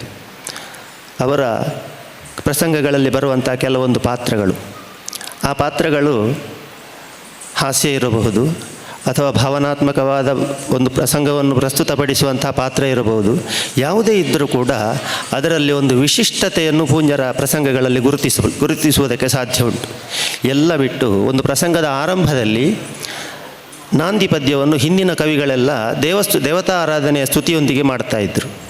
ಆದರೆ ಪೂಂಜರು ಅಂತಹ ಒಂದು ಕ್ರಮವನ್ನು ಸ್ವಲ್ಪ ಬಿಟ್ಟು ಇಡೀ ಪ್ರಸಂಗದ ಆಶಯ ಏನುಂಟೋ ಆ ಪ್ರಸಂಗದ ಆಶಯವನ್ನು ನಾಂದಿ ಪದ್ಯದಲ್ಲೇ ಹೇಳಿ ಮುಗಿಸಿದರು. ಇಂಥ ಒಂದು ವಿಶಿಷ್ಟ ಕ್ರಮಕ್ಕೆ ಪೂಂಜರು ಮನಸ್ಸು ಮಾಡಿದ್ದು ಪ್ರಾಯಶಃ ಅಮೃತ ಸೋಮೇಶ್ವರರ ಪ್ರೇರಣೆಯಿಂದ. ಅಮೃತ ಸೋಮೇಶ್ವರರು ಕೂಡ ಅವರ ಪ್ರಸಂಗಗಳಲ್ಲಿ ಅದನ್ನೇ ಮಾಡಿದ್ದಾರೆ. ಅಂದರೆ ಅವರಿಗೆ ದೇವರ ಮೇಲೆ ನಂಬಿಕೆ ಇಲ್ಲ ಅಥವಾ ದೇವತಾರಾಧನೆಯನ್ನು ಅವರು ವಿರೋಧಿಸಿದರು ಅಂತ ಅದರ ಅರ್ಥ ಅಲ್ಲ. ಒಂದು ಹೊಸ ಪರಂಪರೆಗೆ ನಾಂದಿಯನ್ನು ಹಾಡಿದರು. ಈಗ ಸಾಮಾನ್ಯವಾಗಿ ನಾವೇನು ಕಾಡ್ತೇವೆ ಅಂದರೆ ಪ್ರಸಂಗ ಯಾವುದೇ ಇರಲಿ, ನಾವು ಆರಂಭಿಸೋದು ಒಂದು ಎಂಬುರುಹದಳ ನೇತ್ರ ಶ್ರೀ ದುರ್ಗಾಂಬಿಕೆ ಅಂತ ಅದನ್ನೇ ಆರಂಭಿಸೋದು. ಆದರೆ ನಿಜವಾಗಿಯೂ ಒಂದು ಪ್ರಸಂಗದ ಆರಂಭಕ್ಕೆ ಆ ಪ್ರಸಂಗ ಹೇಗೆ ಮುಂದುವರಿಯುತ್ತದೆ ಎನ್ನುವ ನಡೆಯನ್ನು ಕೊಡುವುದು ಅತ್ಯಂತ ಹೆಚ್ಚು ಸೂಕ್ತವಾಗ್ತದೆ. ಇಂತಹ ಸುಧಾರಣೆಗಳು ಇದನ್ನು ಪೂಜ್ಯರು ಪ್ರಾಯೋಗಿಕವಾಗಿ ಮಾಡಿ ನಮಗೆ ಕೊಟ್ಟಿದ್ದಾರೆ. ಇಂಥ ಅವರ ಪ್ರಸಂಗಗಳಲ್ಲಿ ಗಮನಿಸ್ತಾ ಹೋದಾಗ ಬೇರೆ ಬೇರೆ ಬೇರೆ ಬೇರೆ ರೀತಿಯ ಭಾವಗಳು, ಅದನ್ನು ಅವರು ವ್ಯಕ್ತಪಡಿಸುವಂತಹ ರೀತಿ, ಅದರಲ್ಲಿ ಕೊಡುವಂತಹ ಚಾಟೋಕ್ತಿಗಳು, ಕೊಡುವಂತಹ ಕೆಲವು ಉದಾಹರಣೆಗಳು, ಇದೆಲ್ಲ ಹಿಂದಿನ ಪ್ರಸಂಗಕರ್ತರಲ್ಲಿ ಕಾಣದೇ ಇದ್ದಂಥ ಎಷ್ಟೋ ವಿಷಯಗಳನ್ನು ಅವರು ಅವರ ಪ್ರಸಂಗಗಳಲ್ಲಿ ಕೊಟ್ಟಿದ್ದಾರೆ. ಸವ್ಯಸಾಚಿ ಅನ್ನುವಂಥ ಬಿರುದು ಬಂತು. ಸವ್ಯಸಾಚಿ ಅಂತ ಹೇಳಿದರೆ ಅರ್ಜುನನಿಗೆ ಆ ಬಿರುದಿತ್ತು, ಅಂದರೆ ಸವ್ಯಾಪಸವ್ಯವಾಗಿ ಬಾಣವನ್ನು ಪ್ರಯೋಗಿಸುವಂತಹ ಶಕ್ತಿ ಉಳ್ಳವನು ಅಂತ. ಆದರೆ ಪೂಜ್ಯರಿಗೆ ಯಾಕೆ ಬಂತು ಅಂಥ ಶಬ್ದ? ಅವರೇನು ಎಡಗೈಯಲ್ಲಿ ಬರೆಯುತ್ತಿರಲಿಲ್ಲಲ್ಲ, ಅಥವಾ ಅವರೇನು ಎಡದ ಕೈಯಲ್ಲಿ ಜಾಗಟೆ ಹಿಡಿದು ಹಾಡ್ತಿರಲಿಲ್ಲಲ್ಲ, ಯಾಕೆ ಬಂತು ಸವ್ಯಸಾಚಿ ಅನ್ನುವಂಥ ಬಿರುದು? ನನಗೊಂದು ಸಂಶಯ ಬಂತು. ಅದಕ್ಕಾಗಿ ಕೆಲವು ಪುಸ್ತಕಗಳನ್ನು ನೋಡಿದಾಗ ಸವ್ಯಸಾಚಿ ಅಂತ ಹೇಳಿದರೆ ಯಾವ ಕೆಲಸವನ್ನೂ ಮಾಡಬಲ್ಲವನು, ಒಂದು ಪ್ರಕಾರದಲ್ಲಿ ಯಾವ ವಿಭಾಗಗಳಿದ್ದರೂ ಅದೆಲ್ಲದಲ್ಲೂ ಉತ್ತರ ಕೊಡಬಲ್ಲವನು ಅಂತ ಒಂದು ಅರ್ಥ ಸಿಕ್ಕಿತು. ಪ್ರಾಯಶಃ ಹೀಗೆ ಇದು ಬಂತು ಅಂತ ನಾನು ಯೋಚನೆ ಮಾಡಿದೆ. ಪೂಜ್ಯರಿಗೆ ಅನ್ವರ್ಥವಾಗಿಯೇ ಸವ್ಯಸಾಚಿ ಅನ್ನುವ ಬಿರುದು ಬಂತು. ಹಾಗೆ ಅವರ ಪ್ರಸಂಗಗಳಲ್ಲಿ ನಾವು ಗುರುತಿಸಬೇಕಾದಂಥ ಇನ್ನೊಂದು ವಿಶೇಷ ಗುಣ ಅಂದರೆ, ಎಲ್ಲೂ ಅವರು ಕಾವ್ಯಗಳನ್ನು ನೇರವಾಗಿ ಪ್ರಸಂಗಕ್ಕೆ ಬಟ್ಟಿ ಇಳಿಸಲಿಲ್ಲ. ರಾಮಾಯಣ ಇರಬಹುದು, ಮಹಾಭಾರತ ಇರಬಹುದು, ಯಾವುದೂ ಇರಬಹುದು, ನೇರವಾಗಿ ಪ್ರಸಂಗವನ್ನೇ ಕಾವ್ಯವನ್ನೇ ಬಟ್ಟಿ ಇಳಿಸಲಿಲ್ಲ. ಈಗ ರಾಮಾಯಣದ ಕಥೆ ಯಾರಿಗೂ ಗೊತ್ತಿಲ್ಲ, ಎಲ್ಲರಿಗೂ ಗೊತ್ತಿದೆ. ಆದರೆ ಪೂಜ್ಯರ ಪ್ರಸಂಗಗಳಲ್ಲಿ ಅದಕ್ಕೊಂದು ಹೊಸತೇ ರೂಪ ಇದೆ. ಪ್ರಸಂಗಗಳಲ್ಲಿ ಅಥವಾ ಕಾವ್ಯಗಳಲ್ಲಿ ಯಾವುದು ಅಲಕ್ಷಿತವಾದಂಥ ಅಥವಾ ಒಂದು ಪೋಷಕ ಪಾತ್ರವಾಗಿ ಬರುವಂಥ ಒಂದು ಪಾತ್ರ, ಉದಾಹರಣೆಗೆ ರಾಮಾಯಣದಲ್ಲಿ ಬರುವಂಥ ಒಂದು ತಾಟಕಿ ಇರಬಹುದು, ಅಥವಾ ರಾಮಾಯಣದಲ್ಲಿ ಇನ್ನೊಂದು ಕೆಲವು ಕಬಂಧ ಇರಬಹುದು, ಶಬರಿ ಇರ್ಬೋದು. ಇದೆಲ್ಲ ಕಾವ್ಯವನ್ನು ನೋಡಿದಾಗ ಒಂದು ಪೋಷಕ ಪಾತ್ರವಾಗಿ ಬರುತ್ತದೆ ಹೊರತು ಅದರ ಮೂಲ ಏನು, ಅವರು ಯಾಕೆ ಹಾಗೆ, ಎಲ್ಲಿಯೂ ಸಿಕ್ಕುವುದಿಲ್ಲ ನಮಗೆ ಕತೆ. ಆದರೆ ಪೂಜ್ಯರಿಗೆ ಅವರ ಗುರುಗಳಾದಂಥ ಆನೆಗುಂಡಿ ಗಣಪತಿ ಭಟ್ಟರು ಒಂದು ಮಾತು ಹೇಳಿದರಂತೆ, ನೀನು ಯಾಕೆ ಪ್ರಸಂಗಕ್ಕೆ ಬೇರೆ ಬೇರೆ ಕಾಲ್ಪನಿಕ ಕಥೆಗಳನ್ನು ಯಾಕೆ ಹುಟ್ಟು ಹಾಕಿ ಬರೆಯುತ್ತಾ ಇದ್ದಿ, ಬೇಡ, ನಮ್ಮ ಕಾವ್ಯಗಳನ್ನೇ ನೀನು ಆಳವಾಗಿ ಅಭ್ಯಾಸ ಮಾಡಿದರೆ ಅದರಲ್ಲಿ ಹೆಕ್ಕಿ ತೆಗಿಲಿಕ್ಕೆ ಎಷ್ಟೋ ರತ್ನಗಳುಂಟು, ಅದನ್ನು ಹೆಕ್ಕಿ ತೆಗಿ ಅಂತ ಹೇಳಿದ್ರಂತೆ. ಅದನ್ನು ಶಿರಸ ವಹಿಸಿದ ಪೂಜ್ಯರು ಅವರು ಕೊಟ್ಟಂತಹ ಕಾಣಿಕೆ ಅದು ನಿಜವಾಗಿಯೂ ಯಕ್ಷಗಾನದ ಲೋಕಕ್ಕೆ ಅದೊಂದು ದೊಡ್ಡ ಕೊಡುಗೆಯಾಗಿ ಇವತ್ತು ಲಭ್ಯ ಇದೆ. ಆದರೆ ಏನು ಮಾಡೋದು, ಪೂಜ್ಯರು ನಮಗೆ ಬಟ್ಟಲಿನಲ್ಲಿ ಅನ್ನವನ್ನು ಪದಾರ್ಥವನ್ನು ಎಲ್ಲವನ್ನು ಹಾಕಿ ಕಲಸಿ ಇಟ್ಟು ನಮ್ಮ ಮುಂದೆ ಹಿಡಿದಿದ್ದಾರೆ, ನಾವು ಅದನ್ನು ತಿನ್ನಬೇಕು ಅಷ್ಟೇ. ಈಗ ನಮ್ಮ ಪರಿಸ್ಥಿತಿ ಎಲ್ಲಿಗೆ ಬಂದಿದೆ ಅಂತ ಹೇಳಿದರೆ, ಅದನ್ನು ಎತ್ತಿ ತಿನ್ನುವುದಕ್ಕೂ ನಮಗೆ ಆಗದಂಥ ಪರಿಸ್ಥಿತಿಗಳೇ ನಾವು ಮುಟ್ಟಿದ್ದೇವೆ. ಯಾಕಂದರೆ ಅವರು ಬರೆದದ್ದನ್ನು ಓದಿ ಅರ್ಥೈಸಿಕೊಂಡು ಅದನ್ನು ಹೇಳುವಂಥ ಒಂದು ಅಥವಾ ಅದನ್ನು ಅಭಿನಯಿಸುವಂತಹ ಒಂದು ಏನು ಮನೋಧರ್ಮ ಅಥವಾ ಅದಕ್ಕೆ ಬೇಕಾದಂಥ ಒಂದು ತ್ಯಾಗ ಅಥವಾ ಅದಕ್ಕೆ ಬೇಕಾದಂಥ ಒಂದು ಪರಿಶ್ರಮ ಅದು ತೀವ್ರವಾಗಿ ಕೊರತೆ ಕಾಣುತ್ತಾ ಉಂಟು.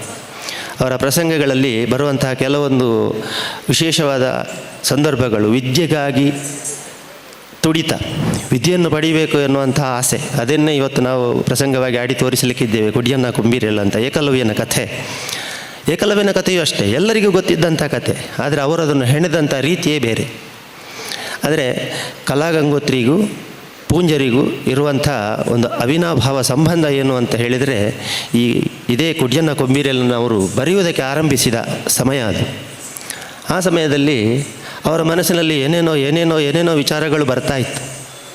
ಆದರೆ ಯಾವುದನ್ನು ನಾನು ಹೇಳಬೇಕು, ಯಾವುದನ್ನು ಪ್ರಸಂಗದಲ್ಲಿ ಅಳವಡಿಸಿಕೊಳ್ಳಬೇಕು, ಯಾವುದು ಬಿಡಬಹುದು, ಇಂಥ ವಿಚಾರಗಳನ್ನು ಅವರ ಮನಸ್ಸಿನಲ್ಲಿ ತುಂಬ ಚಿಂತನ ಮಂಥನಗಳನ್ನು ನಡೆಸಿ ಕಲಾಗಂಗೋತ್ರಿಗೆ ಬಂದು, ಅವರ ಸ್ನೇಹಿತರ ಕೂಟ ಇತ್ತು ನಮ್ಮಲ್ಲಿ. ಸದಾಶಿವ ಮಾಸ್ಟರ್ ಇದ್ದರು, ಈಗ ನಾವು ಕೆಲವರೆಲ್ಲ ಇದ್ದರು, ರಾಮಚಂದ್ರ ಉಚ್ಚಿಲ್ರಿದ್ದರು. ಇವರ ಹತ್ರ ಎಲ್ಲ ಇದನ್ನು ಇಂಚ ಮಲ್ತಂಡದಾನೆ, ಈ ಪಾತ್ರವನ್ನು ಇಂಚಕೊಂಡೊಂಡದಾನೆ, ಈ ರೀತಿಯ ತುಂಬ ವಿಚಾರ ವಿನಿಮಯಗಳೆಲ್ಲ ಆಗಿ ಮಂಥನ ನಡೆದು ಕೊನೆಗೂ ಒಂದು ಪ್ರಸಂಗ ಸಿದ್ಧವಾಯಿತು ಕುಡಿಯನ್ನ ಕೊಂಬಿರೆಯಲ್ಲಿ. ಇದನ್ನು ಪ್ರಪ್ರಥಮವಾಗಿ ಕಲಾಗಂಗೋತ್ರಿಯೇ ಪ್ರದರ್ಶಿಸಿತು. ಅದಕ್ಕೆ ಸಂಪೂರ್ಣ ದಿಗ್ದರ್ಶನವು ಕೊನೆಗೆ ಭಾಗವತಿಕೆಯನ್ನು ಪೂಜ್ಯರೇ ಮಾಡಿದರು. ಅಂದರೆ ಒಂದು ಸಮರ್ಥವಾದಂಥ ಒಂದು ಕೃತಿ ಹೊರಗೆ ಬರಬೇಕಿದ್ದರೆ ಗಜಪ್ರಸವ, ಅದು ಅಷ್ಟು ಸುಲಭ ಇಲ್ಲ. ಅಂತಹ ಒಂದು ನಿರಂತರವಾದಂತಹ ಪ್ರಯತ್ನ ಪೂಜ್ಯರ ಮನಸ್ಸಿನಲ್ಲಿಯೂ ಅವರ ಕೃತಿಯಲ್ಲಿಯೂ ನಡೆಯಿತು. ಪೂಜ್ಯರಿಗೆ ಯಕ್ಷಗಾನವನ್ನು ಬಿಟ್ಟರೆ ಬೇರೆ ಒಂದು ದೊಡ್ಡ ಪ್ರಪಂಚ ಅಂತ ಇರಲಿಲ್ಲ. ಹಾಗೆಂತೇಳಿ ಅವರು ತಮ್ಮ ಕೌಟುಂಬಿಕವಾದ ಯಾವುದೇ ಕರ್ತವ್ಯಗಳಲ್ಲಿ ವಿಮುಖರಾಗಿದ್ದಾರೆ ಅಂತ ಅರ್ಥ ಅಲ್ಲ. ಅವರು ಏನು ಮಾಡಿದರೂ ಅದಕ್ಕೆ ಒಂದು ಹಿನ್ನೆಲೆ ಯಕ್ಷಗಾನ ಅಥವಾ ಈ ಕಾವ್ಯಗಳು. ಅವರಲ್ಲಿ ಹೀಗೆ ನಾವು ಲೋಕಾಭಿರಾಮವಾಗಿ ಮಾತನಾಡುವಾಗಲೂ ಅವರ ಹಾಸ್ಯಗಳು ಏನಿದ್ದರೂ ಕೂಡ ಅದಕ್ಕೆ ಒಂದು ಈ ಕಾವ್ಯದ ಹಿನ್ನೆಲೆ ಉಂಟು. ಸುಮ್ಮನೆ ಯಾವುದನ್ನು ಹೇಳ್ತಿರಲಿಲ್ಲ ಅವರು. ಕೆಲವೊಮ್ಮೆ ಅವರು ಹಾಸ್ಯ ಮಾತನಾಡಿದರೋ ನೇರ ಮಾತನಾಡಿದರೋ ನಮಗೆ ಅರ್ಥ ಆಗುತ್ತಿರಲಿಲ್ಲ. ಆದರೆ ಅವರು ಹೇಳಿದ್ದನ್ನು ಮತ್ತೆ ಮನೆಯಲ್ಲಿ ಕುಳಿತುಕೊಂಡು ಅದನ್ನು ಆಲೋಚನೆ ಮಾಡಿದಾಗ ಅವರು ಈ ರೀತಿ ಹೇಳಿದ್ರ ನಮಗೆ ಅಂತ ಆಗ ನಗು ಬರುವಂಥ ಪರಿಸ್ಥಿತಿ ಇತ್ತು. ಈಗಿನ ಹಾಸ್ಯಗಳನ್ನು ನೋಡಿದಾಗ ಅದನ್ನು ನೋಡಿದ ಕೂಡಲೇ ನಮಗೆ ಅದು ಹಾಸ್ಯವೋ ಅಲ್ಲ ವಿಡಂಬನೆಯೋ ನಮಗೆ ಅರ್ಥ ಆಗೋದಿಲ್ಲ. ಆದರೆ ಪೂಂಜರದ್ದು ಮಾತುಗಳೇ ಹಾಗಲ್ಲ. ಪ್ರಸಂಗದಲ್ಲಿ ಅವರು ಕೊಟ್ಟಂಥ ಕೆಲವು ಹಾಸ್ಯಗಳು ಹಾಗೇ ಇದೆ. ಒಬ್ಬ ಅಗಸ ತನಗೆ ಮದುವೆ ಆಗೋದಕ್ಕೆ ಯಾರು ಹೆಣ್ಣು ಕೊಡುವುದಿಲ್ಲ ಅಂತ ಹೇಳುವುದಕ್ಕೂ ಸಹ ಒಂದು ಪದ್ಯವನ್ನು ರಚಿಸಿದ್ದಾರೆ. ಅದು ರಾಮಾಯಣದ ಪ್ರಸಂಗದಲ್ಲಿ, ಎಲ್ಲಿಂದ ಎಲ್ಲಿಗೆ ಸಂಬಂಧ. ಹಾಗೆ ಇನ್ನು ಭಾವನಾತ್ಮಕವಾಗಿ ಯೋಚಿಸಿದರೆ ಅಂತೂ ವಿಷಾದವನ್ನು ದಾಖಲಿಸುವುದರಲ್ಲಿ ಪೂಂಜರನ್ನು ಮೀರಿಸುವುದಕ್ಕೆ ಸದ್ಯ ಯಾವ ಕವಿಗಳಿಗೂ ಸಾಧ್ಯ ಇಲ್ಲ ಎನ್ನುವ ಮಟ್ಟಿಗೆ ವಿಷಾದವನ್ನು ಅವರು ದಾಖಲಿಸಿದ್ದಾರೆ. ಅವರ ಮಾನಿಷಾದ ಎನ್ನುವಂಥ ಅಭಿನವ ವಾಲ್ಮೀಕಿ ಎನ್ನುವಂಥ ಹೆಸರು ಅವರಿಗೆ ತಂದುಕೊಟ್ಟಂಥ ಮಾನಿಷಾದ ಪ್ರಸಂಗ ಇರ್ಬೋದು. ಅದರಲ್ಲಿ ಒಂದೊಂದು ವಿಭಾಗವನ್ನು ಕೂಡ ನಾವು ಬೇರೆ ಬೇರೆ ಬೇರೆ ಬೇರೆಯಾಗಿ ಅಭಿನಯಿಸಬಹುದು. ಇಡೀ ಪ್ರಸಂಗವನ್ನು ಮಾಡಿದರೆ ಒಂದು ರಾತ್ರಿ ಸಾಕಾಗಲಿಕ್ಕಿಲ್ಲ. ಅದಕ್ಕೆ ಸಾಮಾನ್ಯ 9 ಗಂಟೆಗೆ ಶುರುವಾದರೆ ಮರುದಿವಸ 9 ಗಂಟೆವರೆಗೂ ಆ ಪ್ರಸಂಗ ಹೋದಿತ್ತು. ಅಷ್ಟು ವಿಷಯಗಳಿದೆ ಅದರಲ್ಲಿ. ಹಾಗಂತೇಳಿ ಅದನ್ನು ಚಿಕ್ಕದು ಮಾಡಿ 4 ಗಂಟೆಯಲ್ಲಿ ಮುಗಿಸಬಹುದು. ಅಂದರೆ ಯಾವುದನ್ನು ಬೇಕೋ ಅದನ್ನು ತಗೊಳ್ಳಬೇಕು. ಆ ರೀತಿಯ ತುಂಡು ತುಂಡು ತುಂಡು ಆಗಿದ ಬೇರೆ ಬೇರೆ ಕಥೆಗಳನ್ನು ಸಂಯೋಜಿಸಿ ಮಾಡಿದಂಥ ಪ್ರಸಂಗ. ಅದರಲ್ಲಿ ರಾಮಾಯಣದ ಕಥೆಯೂ ಬರ್ತದೆ. ಆದರೆ ರಾಮಾಯಣಕ್ಕಿಂತ ಮುಖ್ಯವಾಗಿ ರಾಮಾಯಣದ ಕಥೆಯನ್ನು ಬರೆಯುವುದಕ್ಕಿರುವ ಹಿನ್ನೆಲೆ ಏನು, ಅದನ್ನು ಬರೆದಂಥ ವಾಲ್ಮೀಕಿ ಏನು, ಯಾರು, ಅವನು ಯಾಕೆ ಹಾಗಾದ ಎನ್ನುವಂಥ ಈ ಕಥೆಗಳನ್ನು ಹೇಳುವಂಥ ರೀತಿ ಬಹಳ ಅನನ್ಯ. ಎಲ್ಲಿವರೆಗೆ ಅಂದರೆ ಒಂದು ಕಲ್ಪನೆ, ಪೂಂಜರ ಕಲ್ಪನೆ ವಿಶಿಷ್ಟವಾದ ಕಲ್ಪನೆ ಅಂತ ಯಾಕೆ ಹೇಳೋದಂದರೆ, ರಾಮನಿಗೆ ಅಪವಾದವನ್ನು ಹೇಳುವಂಥ ಒಬ್ಬ ಅಗಸ ಅವನ ಹಿನ್ನೆಲೆಯನ್ನು ಹುಡುಕಿ ಅದಕ್ಕೊಂದು ಕಥೆಯನ್ನು ಮಾಡಿದರು. ವಿಕ್ಷಿಪ್ತ ಎನ್ನುವಂಥ ಒಬ್ಬ ಬ್ರಾಹ್ಮಣ ಶಾಪ ಕೊಟ್ಟ, ಅವನಿಗೆ ದಕ್ಷ ಶಾಪ ಕೊಟ್ಟ, ಅವನ ಅಗಸನಾದ ಅಂತ ಒಂದು ಕಡೆಯಲ್ಲಿ ನಿಲ್ಲಿಸ್ತಾರೆ. ಇದೇ ಅಗಸ ಮುಂದೊಂದು ದಿನ ರಾಮನಿಗೆ ಅಪವಾದವನ್ನು ಹಾಕ್ತಾನೆ. ಅಪವಾದವನ್ನು ಹಾಕಿ ಅವನನ್ನು ಊರಿನ ಜನರೆಲ್ಲ ನಾಯಿಗೆ ಕಲ್ಲು ಹೊಡೆದ ರೀತಿಯಲ್ಲಿ ಅವನನ್ನು ಹೊಡೆದು ಅಟ್ಟುತ್ತಾ ಇದ್ದಾರೆ. ಅಂತಹ ಸಮಯದಲ್ಲಿ ಅದೇ ಅಗಸ ಬಂದು ವಾಲ್ಮೀಕಿಯಲ್ಲಿ ನಾನು ಮಾಡಿದ್ದು ತಪ್ಪಾಯಿತು, ಏನೋ ತಪ್ಪಿನಿಂದ ಹೇಳಿಬಿಟ್ಟೆ, ಆದರೆ ಈಗ ನನಗೆ ಸೀತಾದೇವಿಯನ್ನು ಕಂಡೋ ರಾಮನನ್ನು ಕಂಡೋ ನನಗೆ ನನ್ನ ತಪ್ಪಾಯಿತು ಅಂತ ಹೇಳಬೇಕು, ಅವರು ಎಲ್ಲಿ ಸಿಗ್ತಾರೆ? ಆಗ ವಾಲ್ಮೀಕಿ ಋಷಿಗಳು ಹೇಳ್ತಾರೆ, ಮಹಾರಾಯ ನಿನ್ನ ಹಾಗೆ ನಾನು ಕೂಡ, ನೀನು ಕುಂಟ ನಾನು ಕುರುಡ, ಇಬ್ಬರಿಗೂ ಒಂದೇ ಗತಿಯಾಗಿದೆ. ರಾಮನನ್ನು ಮರ್ಯಾದಾ ಪುರುಷೋತ್ತಮ ಅಂತ ನಾನು ಚಿತ್ರಿಸಿದೆ, ಮಂಗಲಾತ್ಮಕನವನು. ಆದರೆ ಅವನ ಬದುಕನ್ನು ನಾನು ಆಲೋಚನೆ ಮಾಡ್ತಾ ಹೋದಾಗೆ ರಾಮಾಯಣದಲ್ಲಿ ನಾನು ಒಂದು ಪಾತ್ರವಾಗಿ ಹೋದೆ. ಆದರೆ ಏನು ಮಾಡೋಣ, ರಾಮನ ಬದುಕಿನಲ್ಲಿ ಕೊನೆಯವರೆಗೂ ವಿಷಾದಗಳೇ ಆಗಿ ಹೋಯಿತು. ಆದಿ ಮಧ್ಯ ಅಂತ ಮಿಲನ ಸೂತ್ರವ ಕಾಣೆ ಅಂತ ಬರೀತಾರೆ ಅವರು. ಮಿಲನ ಇಲ್ಲ, ಎಲ್ಲಿ ಹೋದರೂ ವಿಷಾದಗಳೇ, ವಿಯೋಗಗಳೇ ಕಾಣ್ತಾ ಉಂಟು.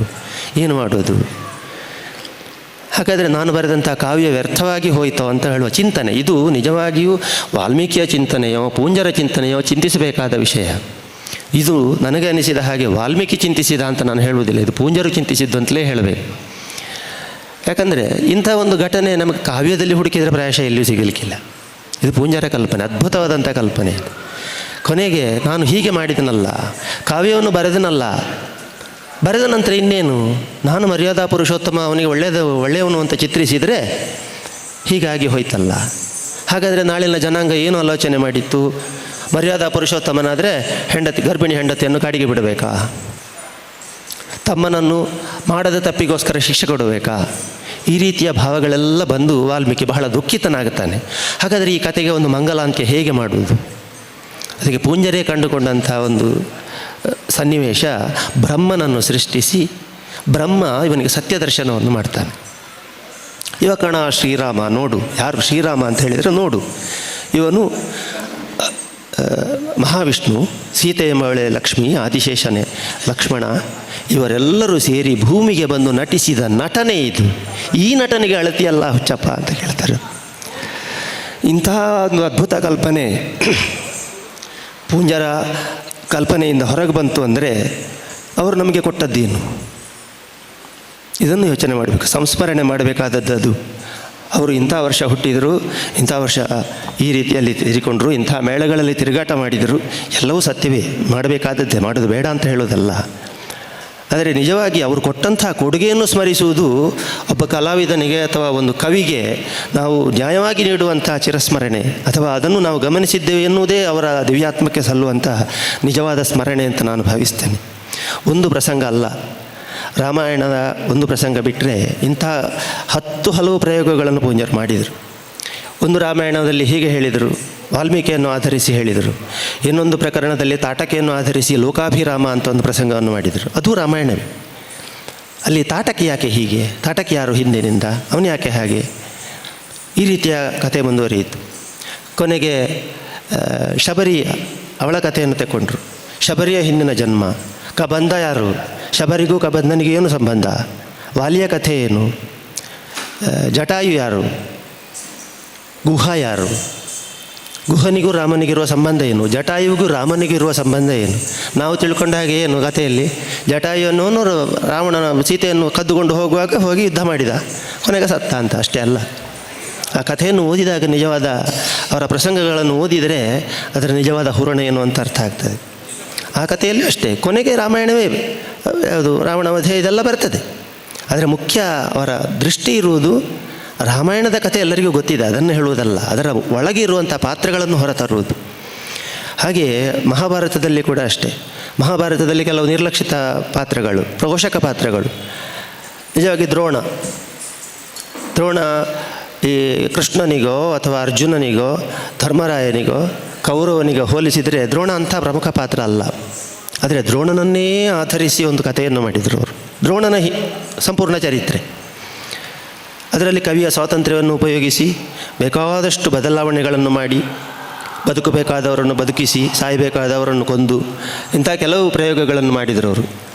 ಅಲ್ಲಿ ದ್ರೋಣನ ಮಡದಿ ಕೃಪಿ ಅವಳ ಕಥೆಯಲ್ಲೂ ಮುಂದೆ ಬರುವುದಿಲ್ಲ. ಇಲ್ಲಿ ಒಮ್ಮೆ ಅಶ್ವತ್ಥಾಮನಿಗೆ ಒಂದು ಹಾಲು ಕೊಡಬೇಕು, ದನ ತಂದು ಕೊಡಿ ಅಂತ ಹೇಳುವ ಒಂದು ಪ್ರಕರಣ ಬಿಟ್ಟರೆ ಮತ್ತೆ ಎಲ್ಲಿಯೂ ಕೃಪಿಯ ಪ್ರಕರಣ ಹೆಚ್ಚು ಬರುವುದಿಲ್ಲ. ಆದರೆ ಪೂಂಜರು ಏನು ಮಾಡಿದ್ದಾರೆ ಅಂದರೆ ಇವಳ ಪಾತ್ರ ಮುಂದೆ ಇನ್ನು ರಾಮಾಯಣದಲ್ಲಿ ಮಹಾಭಾರತದಲ್ಲಿ ಅಂಥ ಒಂದು ವಿಶೇಷ ಪಾತ್ರ ಅಲ್ಲ, ಇನ್ನು ಯಾಕೆ ಇವಳು ಬದುಕಿರಬೇಕು ಅಂತ ಅವರು ಕಾಡಿನಿಂದ ಹಸ್ತಿನಾವತಿಗೆ ಬರುವಂಥ ಸಂದರ್ಭದಲ್ಲಿ ಕೃಪಿ ಹೊಟ್ಟೆಗಿಲ್ಲದೆ ಆಹಾರ ಇಲ್ಲದೆ ಕಾಡಿನಲ್ಲಿ ಸತ್ತು ಹೋದಳು. ಇದು ಪೂಂಜರ ಕಲ್ಪನೆ. ಇದಕ್ಕೊಬ್ಬರು ಕೇಳಿದರು, ಇದು ಎಲ್ಲಿ ಕಥೆಯಲ್ಲಿ ಇಲ್ಲಲ್ಲ, ಇದು ಯಾಕೆ? ನಾನು ಪೂಂಜರಲ್ಲಿ ಕೇಳಿದೆ, ಅದು ಯಾಕೆ ನೀವು ಹಾಗೆ ಅವಳನ್ನು ಕೊಂದ್ರಿ, ಪಾಪ ಬದುಕಿರ್ತಿದ್ಲಲ್ಲ ಅವಳು ಅಂತ. ಅಲ್ಲ, ಅವಳು ಬದುಕಿ ಏನಾಗಬೇಕು, ಇನ್ನು ಮಾಡಬೇಕಾದ್ದನ್ನೆಲ್ಲ ಮಾಡಿ ಆಯ್ತಲ್ಲ. ಆದರೆ ನಾನು ಯಾಕೆ ಕೊಂದೆ ಅವಳನ್ನು ಅಂತ ಕೇಳಿದರೆ, ಇಲ್ಲಿ ಅಸಹಾಯಕನಾದಂತಹ ದ್ರೋಣ ತನ್ನ ಮಡದಿಯನ್ನೂ ಕಳೆದುಕೊಂಡು ಇದ್ದ ಒಬ್ಬ ಮಗನನ್ನು ಮಾತ್ರ ಉಳಿಸಿಕೊಳ್ಳುವುದಕ್ಕೆ ಬೇಕಾಗಿ ಎಂಥ ಪಾಡುಪಡ್ತಾನೆ ಕಾಡಿನಲ್ಲಿ. ಅವನ ದುಃಖದ ತೀವ್ರತೆಯನ್ನು ಅಸಹಾಯಕತೆಯನ್ನು ಬಿಂಬಿಸಲಿಕ್ಕೋಸ್ಕರ ದ್ರೋಣನನ್ನು ಪಾತ್ರವನ್ನು ಉಜ್ವಲಗೊಳಿಸುವುದಕ್ಕೋಸ್ಕರ ಈ ಪಾತ್ರವನ್ನು ಕೊಂದೆ. ಇಂಥ ಕಲ್ಪನೆಗಳು ಯಾರಿಗೆ ಬರ್ತದೆ ಸ್ವಾಮಿ? ಪ್ರಸಂಗ ಬರೀಬೋದು. ಇಂಥ ಚಿಂತನೆಗಳು ಇದು ಅಪೂರ್ವವಾದಂಥ ಚಿಂತನೆಗಳು ಕೆಲವು. ಇನ್ನು ಕೆಲವು ಪ್ರಸಂಗಗಳಲ್ಲಿ ನಾವು ಅವರನ್ನು ಕಾಣ್ತೇವೆ, ಅವರು ಒಂದು ರೀತಿಯಲ್ಲಿ ಈ ಕಲ್ಪನೆಗಳು, ಕಂದಾಚಾರಗಳು, ಮೇಲು ಕೀಳು ತರತಮ, ಈ ಕುಡಿಯನ ಕೊಂಬಿರಲ್ಲಿ ಇವತ್ತು ನಾವು ಪ್ರದರ್ಶಿಸುವ ಪ್ರಸಂಗವೂ ಅದುವೇ. ತಾರತಮ್ಯ, ಬಡವ ಬಲ್ಲಿದ, ನಾನು ಬ್ರಾಹ್ಮಣ, ನೀನು ಕಾಡಿನ ಬೇಡ, ನಿನಗೆ ಇಲ್ಲ, ಈ ರೀತಿಯ ಈ ತಾರತಮ್ಯ ಭಾವಗಳು, ಇದನ್ನೆಲ್ಲ ವಿರೋಧಿಸುವಂಥ ಒಂದು ಛಾತಿಯುಳ್ಳಂತಹ ಒಂದು ಅದ್ಭುತ ಕಲಾವಿದವರು. ಒಂದು ಕಡೆಯಲ್ಲಿ ಅದೇ ಮಾನುಷಾದ ಪ್ರಸಂಗದಲ್ಲೇ ಬರ್ತದೆ ಅದು, ಉರಿಗೆ ರಚೆ ತುಪ್ಪವದು ಸೊರಕೆ ಸಲ್ಲುವುದೆಂತು ಅಂತ. ಇಲ್ಲಿ ನಾವು ಹೋಮಕ್ಕೆ ತುಪ್ಪ ಹಾಕಿದರೆ ದೇವತೆಗಳಿಗೆ ಸಿಗ್ತದೆ ಅಂತ ನೋಡಿದವರು ಯಾರು? ಎಂಥ ಪ್ರಶ್ನೆಗಳು ಕೆಲವೆಲ್ಲ. ಮರುಹುಟ್ಟು ಪಡೆಯುವ ಆತ್ಮಕ್ಕೆ ಒಂದು ನಮ್ಮ ಸನಾತನ ಸಂಸ್ಕೃತಿಯಲ್ಲಿ ಹೇಗೆ ಇವತ್ತು ಹುಟ್ಟಿದ ಸತ್ತ ಜೀವ ಅವನ ಪಾಪಕರ್ಮಕ್ಕೋ ಪುಣ್ಯಕರ್ಮಕ್ಕೋ ಅನುಸಾರವಾಗಿ ಇನ್ನೊಂದು ದೇಹವನ್ನು ಹೊಕ್ಕು ಅಲ್ಲಿ ಪುನಃ ಮರುಹುಟ್ಟನ್ನು ಪಡೆಯುತ್ತಾನೆ ಅಂತ ನಾವು ನಂಬಿದರೆ, ಈ ಬ್ರಾಹ್ಮಣರು ಶ್ರಾದ್ದ ಮಾಡ್ತಾರೆ ಅಂತ ಹೇಳಿ ಅದಕ್ಕೆ ಯಾಕೆ ಕೊಡಬೇಕು? ಇಂಥ ಕೆಲವು ಪ್ರಶ್ನೆಗಳು, ಅದಕ್ಕೆ ಬರುವಂತಹ ಉತ್ತರಗಳು, ಇಂಥದ್ದನ್ನೆಲ್ಲ ವಿಚಾರ ಮಾಡ್ತಾ ಹೋದಾಗ ನಿಜವಾಗಿಯೂ ಪೂಂಜರ ಕಲ್ಪನೆ ಏನು, ಅವರು ಎಂಥ ಕವಿಗಳವರು, ಎಂಥ ಸಾಧಕರವರು ಎನ್ನುವುದು ಮನದಟ್ಟಾಗ್ತದೆ. ಆದರೆ ಇನ್ನೂ ಬೇಕಿತ್ತು ಎನ್ನುವಾಗಲೇ ಯಾವುದೇ ವಿಷಯ ಮುಗಿದ್ರೆ ಚಂದ. ಹಾಗೆ ಆಯಿತು ಪೂಂಜರ ಬದುಕು ಕೂಡ. ಅವರು ನಾವು ಎಣಿಸಿದ್ದಕ್ಕಿಂತ ಬೇಗನೆ ತಮ್ಮ ಕಲಾಯಾತ್ರೆಯನ್ನು ಜೀವನ ಯಾತ್ರೆಯನ್ನು ಮುಗಿಸಿ ನಮ್ಮನ್ನು ಅಗಲಿದರು. ಆದರೆ ಅವರ ದೇಹ ಅಗಲಿರಬಹುದು ಅಷ್ಟೇ ಹೊರತು ಅವರ ನೆನಪು, ಅಥವಾ ಅವರು ಮಾಡಿದಂತಹ ಕೆಲಸಗಳು, ಅವರು ಕೊಟ್ಟಂತಹ ಕೊಡುಗೆ, ಅವರು ಈ ಸಂಸ್ಥೆಗಾಗಿ ದುಡಿದಂತಹ ದುಡಿಮೆ, ಇದು ಶಾಶ್ವತವಾಗಿ ನಮ್ಮೊಂದಿಗೆ ಇರುತ್ತದೆ. ನಿಮ್ಮನ್ನು ನಾವು ಸದಾ ಸರ್ವದಾ ನೆನಪಿಸಿಕೊಳ್ಳುತ್ತಾ ಈ ನಿಮ್ಮ ಸಂಸ್ಮರಣೆಯನ್ನು ಮಾಡ್ತಾ ಇರುತ್ತೇವೆ. ಪ್ರಸಂಗಗಳ ಮೂಲಕ ಇರಬಹುದು, ಪ್ರದರ್ಶನದ ಮೂಲಕ ಇರಬಹುದು, ಯಾವುದೇ ರೀತಿಯಲ್ಲಿ ಕೂಡ ಪ್ರತಿಯೊಂದು ಪ್ರಸಂಗದ ಪದ್ಯಗಳನ್ನು ಹಾಡುವಾಗಲೂ ಪೂಜ್ಯರು ನೆನಪಾಗ್ತಾರೆ. ಅದು ನೆನಪಾಗದೇ ಇದ್ದರೆ ಅವನು ಹಾಡಿದ್ದು ಹಾಡಲ್ಲ ಅಂತ ಅರ್ಥ. ಅಲ್ಲಿಯವರೆಗೆ ಅವರು ನಮ್ಮ ಮನಸ್ಸನ್ನು ಆಕರ್ಷಿಸ್ತಾರೆ, ಮನಸ್ಸನ್ನು ಹೊಕ್ಕಿ ನಮ್ಮ ಮನಸ್ಸನ್ನು ಕದಡ್ತಾರೆ. ಇಂಥ ಪೂಜ್ಯರು ಇನ್ನೂ ನಮ್ಮೊಂದಿಗೆ ಬೇಕಿತ್ತು, ಆದರೆ ವಿಧಿ ಬೇರೆ ಸಂಕಲ್ಪಿಸಿತು. ಅಂಥ ಪೂಜ್ಯರಿಗೆ ಸದಾ ಸರ್ವದ ಎಲ್ಲರ ಪರವಾಗಿ ಸಾಷ್ಟಾಂಗ ನಮಸ್ಕಾರವನ್ನು ಮಾಡುತ್ತಾ ನಿಮ್ಮ ನೆನಪನ್ನು ಸದಾ ನಾವು ನೆನಪಿಸಿಕೊಳ್ಳುತ್ತೇವೆ. ನಿಮಗೆ ಆಭಾರಿಗಳಾಗಿದ್ದೇವೆ. ಇನ್ನು ಯಾವ ಶಬ್ದ ಹೇಳಿದರೂ ಇದಕ್ಕೆ ಕಡಿಮೆ. ನಮಸ್ಕಾರ. ಪುರುಷೋತ್ತಮ ಪೂಂಜರ ಶ್ರೀಮತಿಯವರು ಶೋಭಾ ಪುರುಷೋತ್ತಮ ಪೂಂಜ ಅವರು ಈ ಕಾರ್ಯಕ್ರಮಕ್ಕೆ ಬಂದಿದ್ದಾರೆ. ಪುರುಷೋತ್ತಮ ಪೂಂಜರ ನೆನಪಿನಲ್ಲಿ ಅವರು ಇರುವಾಗಲೂ ಕೂಡ ಅವರ ಎಲ್ಲ ಚಟುವಟಿಕೆಗಳಿಗೆ ಬೆಂಬಲವಾಗಿ ನಿಂತವರು. ಅವರಿಲ್ಲದಾಗ ಅವರಿಗೆ ಅವರ ನೆನಪಿನಲ್ಲಿ ಅನೇಕ ಕಾರ್ಯಕ್ರಮಗಳನ್ನು ಹೆಚ್ಚು ಕಡಿಮೆ ತಿಂಗಳಿಗೊಂದರಂತೆ ಕಾರ್ಯಕ್ರಮಗಳನ್ನು ನಡೆಸಿಕೊಂಡು ಬರ್ತಾ ಇದ್ದಾರೆ ಬೊಟ್ಟಿಗೆರೆಯಲ್ಲಿ. ಅವರನ್ನು ನಾವು ಇವತ್ತು ಒಂದು ಕ್ಷಣ ಶೋಭಾ ಅವರು ವೇದಿಕೆಗೆ ಬರಬೇಕು ಅಂತ ಕೇಳಿಕೊಳ್ತೇನೆ. ಒಂದು ಸಂಸ್ಮರಣಾ ಒಂದು ಫಲಕವನ್ನು ದಯವಿಟ್ಟು ಸ್ವೀಕರಿಸಬೇಕು ಅಂತ ಕೇಳಿಕೊಳ್ತಾ ಇದ್ದೇನೆ.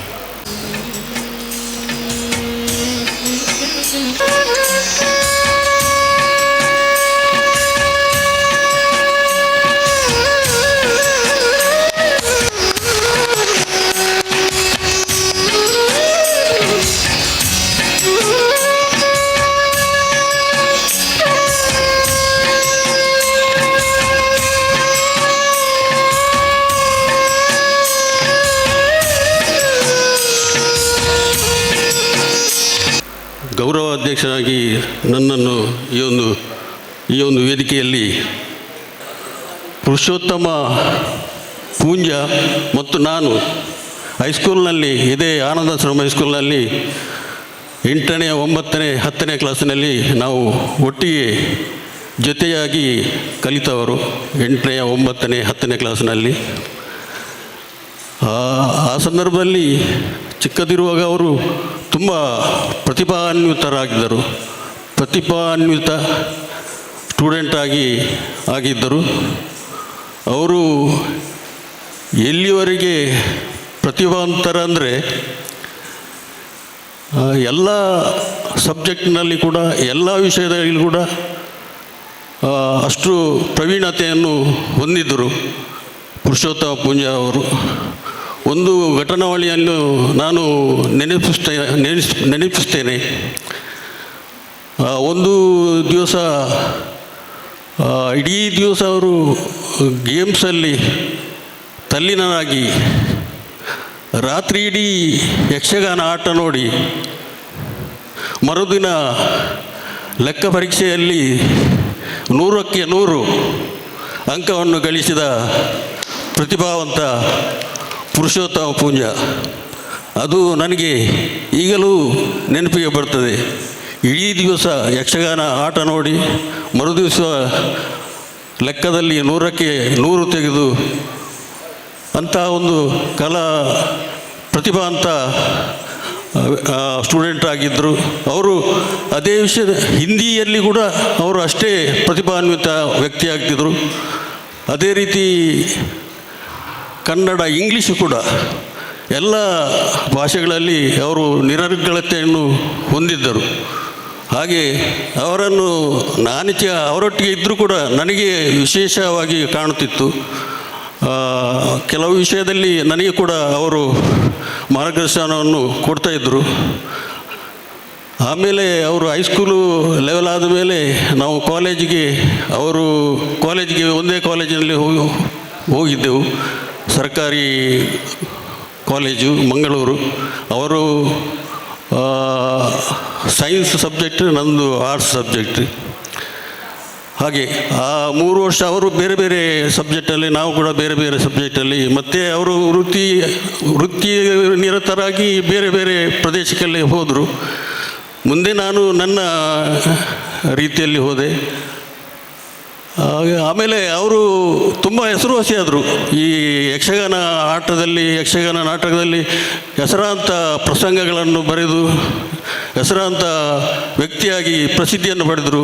ನನಗೆ ಅವರು ಕಾಂಟ್ಯಾಕ್ಟ್ ಇರ್ತಿರಲಿಲ್ಲ. ಅವರ ಹೆಸರನ್ನು ನಾನು ಪದೇ ಪದೇ ಕೇಳ್ತಾ ಇದ್ದೆ, ಓದ್ತಿದ್ದೆ. ಅಂಥ ಒಂದು ಪ್ರಸಿದ್ಧಿಯನ್ನು ಪಡೆದ ಪುರುಷೋತ್ತಮ ಪೂಜ್ಯರವರು ಅನೇಕ, ಆಮೇಲೆ ಅವರು ಕಟೀಲಲ್ಲಿ ಪ್ರಸಿದ್ಧ ಭಾಗವತಿಗೆಯನ್ನು ನೀಡ್ತಿದ್ರು. ಕೊನೆಯವರೆಗೂ ಕೂಡ ಭಾಗವತಿಗೆ ಮಾಡ್ತಿದ್ದರು. ಹೆಸರಾಂತ ಪ್ರಸಂಗಗಳನ್ನು ಬರೆದು ಹೆಸರಾಂತ ಲೇಖಕರಾಗಿ ಪ್ರಸಿದ್ಧಿಯನ್ನು ಪಡೆದಿದ್ದರು. ಅಂಥ ವ್ಯಕ್ತಿಯನ್ನು ಈ ಸಂದರ್ಭದಲ್ಲಿ ಅವರಿಗೆ ಪೂರಕವಾಗಿ ಸಂಸ್ಮರಣೆ ಮಾಡಲಿಕ್ಕೆ ನನಗೂ ಕೂಡ ಈ ಒಂದು ಸಂದರ್ಭದಲ್ಲಿ ಒಂದು ಅವಕಾಶ ಸಿಕ್ಕಿದ್ದಕ್ಕೆ ನಾನು ಈ ಸಂದರ್ಭದಲ್ಲಿ ನಮ್ಮ ಕಲಾಗಂಗೋತ್ರಿ ಯಕ್ಷಗಾನ ಕೇಂದ್ರಕ್ಕೆ ನಾನು ಆಭಾರಿಯಾಗಿದ್ದೇನೆ. ನಮ್ಮ ಸಂಸ್ಥೆಯಲ್ಲಿ ಅದೊಂದು ವಿಷಯ. ಇನ್ನೊಂದು ವಿಷಯ, ನಮ್ಮ ಸಂಸ್ಥೆಯಲ್ಲಿ ಸುಮಾರು 34 ವರ್ಷದಿಂದ ನಾವು ಯಕ್ಷಗಾನ ತಾಳಮದ್ದಳೆಯನ್ನು ನಡೆಸಿಕೊಂಡು ಬರ್ತಾ ಇದ್ದೇವೆ. ಸುಮಾರು 34 ವರ್ಷದಿಂದ. ಒಂದು ಸರ್ತಿ ನಾವು 7-8 ವರ್ಷ ಆಯಿತು ಇದು ಯಕ್ಷಗಾನ ತಾಳಮದ್ದಳೆ ಸಾಪ್ತಾಹಿಕ ಮಾಡಿದ್ದೆವು. ಆಮೇಲೆ ನಾವು ಈಗ ಕೂಡ ಆದ ಆಸಕ್ತಿಯನ್ನು ಉಂಟು. ಈ ಮಳೆಗಾಲದ ಸಮಯದಲ್ಲಿ ಯಕ್ಷಗಾನ ಸಾಪ್ತಾಹಿಕ ತಾಳಮದ್ದಲೆ ಮಾಡಬೇಕಂತೇಳಿ. ಅದೇ ನಮ್ಮ ಹರಿಶ್ಚಂದ್ರ ಮಾಡೋರು ಅವರು ಹೇಳ್ತಾರೆ, ನಿಮ್ಮದು ಬಿಲ್ಲವ ಸಂಘ ಅಲ್ಲ ಮರ್ರೆ, ನಿಮ್ಮದರಲ್ಲಿ ಮಾಡೋ ಸರಿಯಾಗುವುದಿಲ್ಲ ಅಂತ ಹೇಳ್ತಾರೆ. ಆದರೆ ನಾನು ಬಿಲ್ಲವ ಸಂಘ ಸಂಸ್ಥೆ ಆದರೂ ನಾವು ನಡೆಸುವುದು ಎಲ್ಲ ಸಾರ್ವಜನಿಕ ಎಲ್ಲ ಉಪಕಾರ ಆಗುವ ಹೋಗಿ ಸಾರ್ವಜನಿಕರಿಗೆ ಸೇವೆಯನ್ನು ನೀಡಲಿಕ್ಕೋಸ್ಕರ ನಮ್ಮ ಸಂಸ್ಥೆ ಇರೋದು. ನಮ್ಮ ಸಂಸ್ಥೆ ಜಾತಿ ಸಂಸ್ಥೆ ಆದರೂ ಸಾರ್ವಜನಿಕ ಸೇವಾ ಸಂಸ್ಥೆಯಾಗಿ ನಡೆಸಿಕೊಂಡು ಬರ್ತಾ ಇದೆ. ಹಾಗೆ ಇನ್ನೂ ಕೂಡ ನಾವು ಈ ಮಳೆಗಾಲದ ಟೈಮಲ್ಲಿ ಸಾಪ್ತಾಹಿಕ ಯಕ್ಷಗಾನ ತಾಳಮದ್ದಲೆ ಮಾಡೋದಾದರೂ ನಾವು ಸಮಿತಿ ಸಭೆಯಲ್ಲಿ ಒಂದು ಕನ್ವಿನ್ಸ್ ಮಾಡಿ ನಾವು ಅದನ್ನು ಜಾರಿ ಮಾಡಬಹುದು. ಈಗ ಕೂಡ ನಾವು ಆಸಕ್ತರಾಗಿದ್ದೇವೆ. ಅಂದರೆ ನಮ್ಮ ಸಂಸ್ಥೆಯಲ್ಲಿ ಕೂಡ ಮೊದಲಿಂದಲೂ ನಾವು ಇದಕ್ಕೆ ಯಕ್ಷಗಾನ ತಾಳಮದ್ದಲೆ ಯಕ್ಷಗಾನಕ್ಕೆ ಪ್ರೋತ್ಸಾಹ ಕೊಡ್ತಿದ್ದೇವೆ, ಈಗಲೂ ಕೊಡ್ತಿದ್ದೇವೆ. ನಮ್ಮಲ್ಲಿ ತರಬೇತಿಯನ್ನು ನಾಟ್ಯ ಕೂಡ ತರಬೇತಿ ಕೂಡ ನಡೆಸಿಕೊಂಡು ಬರ್ತಿದ್ದೆವು. ಮತ್ತು ನಾಟ್ಯ ಕಲಾವಿದರಿಗೆ ಸಾಕಷ್ಟು ವಿದ್ಯಾರ್ಥಿ ಸಿಗೋದ್ರಿಂದ ಅವರು ನಿಲ್ಲಿಸಿದರು. ಆ ರೀತಿಯಲ್ಲಿ ನಾವು ಪ್ರೋತ್ಸಾಹ ಕೊಡ್ತಿದ್ದೆವು. ಇನ್ನು ಮುಂದೆ ಕೂಡ ನಾವು ಈ ರೀತಿ ಪ್ರೋತ್ಸಾಹ, ಯಾರಾದರೂ ತರಬೇತಿ ಇದು ಯಕ್ಷಗಾನ ಸಾಪ್ತಾಹಿಕ ತಾಳಮದ್ದಲೆ ನಡೆಸೋದಾದರೆ ನಾವು ಈಗಲೂ ಕೂಡ ಎಲ್ಲರ ಸಹಕಾರದಿಂದ ಎಲ್ಲರ ಪ್ರೋತ್ಸಾಹದಿಂದ ಈಗಲೂ ಕೂಡ ತಯಾರಾಗಿದ್ದೇವೆ ಎಂದು ಹೇಳಲು ಇಚ್ಛಿಸ್ತೇನೆ. ನನಗೆ ಇಷ್ಟೊಂದು ಮಾತಾಡಲು ಅವಕಾಶ ಮಾಡಿಕೊಟ್ಟ ಕಲಾಗಂಗೋತ್ರಿ ಯಕ್ಷಗಾನ ಕೇಂದ್ರ ಅವರಿಗೆ ಧನ್ಯವಾದವನ್ನು ಅರ್ಪಿಸಿ ನನ್ನ 2 ಮಾತನ್ನು ಮುಗಿಸ್ತೇನೆ. ಮೊನ್ನೆ ಕಲಾಗಂಗೋತ್ರಿಯಲ್ಲಿ ನಾಟ್ಯದ ಕಮ್ಮಟ ನಡೆಯಿತು. ಈ ಕಮ್ಮಟವನ್ನು ನಡೆಸಿಕೊಟ್ಟವರು ಸುರೇಶ್ ರಾವ್ ಕೋಟೆಕಾರು, ನಮ್ಮ ಸಂಸ್ಥೆಯ ಸ್ಥಾಪಕ ಸದಸ್ಯರಲ್ಲಿ ಓರ್ವರು. ಇದೀಗ ಬಹಳ ವರ್ಷಗಳಿಂದ ಅವರು ಬೆಂಗಳೂರಲ್ಲಿ ನೆಲೆಸಿದ್ದರೂ ಕೂಡ ಬಹಳ ಉತ್ಸಾಹದಿಂದ ಈ ಕಮ್ಮಟ ನಡೆಸಿಕೊಟ್ಟಿದ್ದಾರೆ. ಅವರಿಗೆ ಕಲಾಗಂಗೋತ್ರಿಯ ವತಿಯಿಂದ ಗೌರವಾರ್ಪಣೆ ಸ್ಮರಣಿಕೆ ನೀಡುವುದರ ಮೂಲಕ ದಯವಿಟ್ಟು ಅಧ್ಯಕ್ಷರು ನಡೆಸಿಕೊಡ್ಬೇಕು ಅಂತ ಕೇಳ್ತೀನಿ.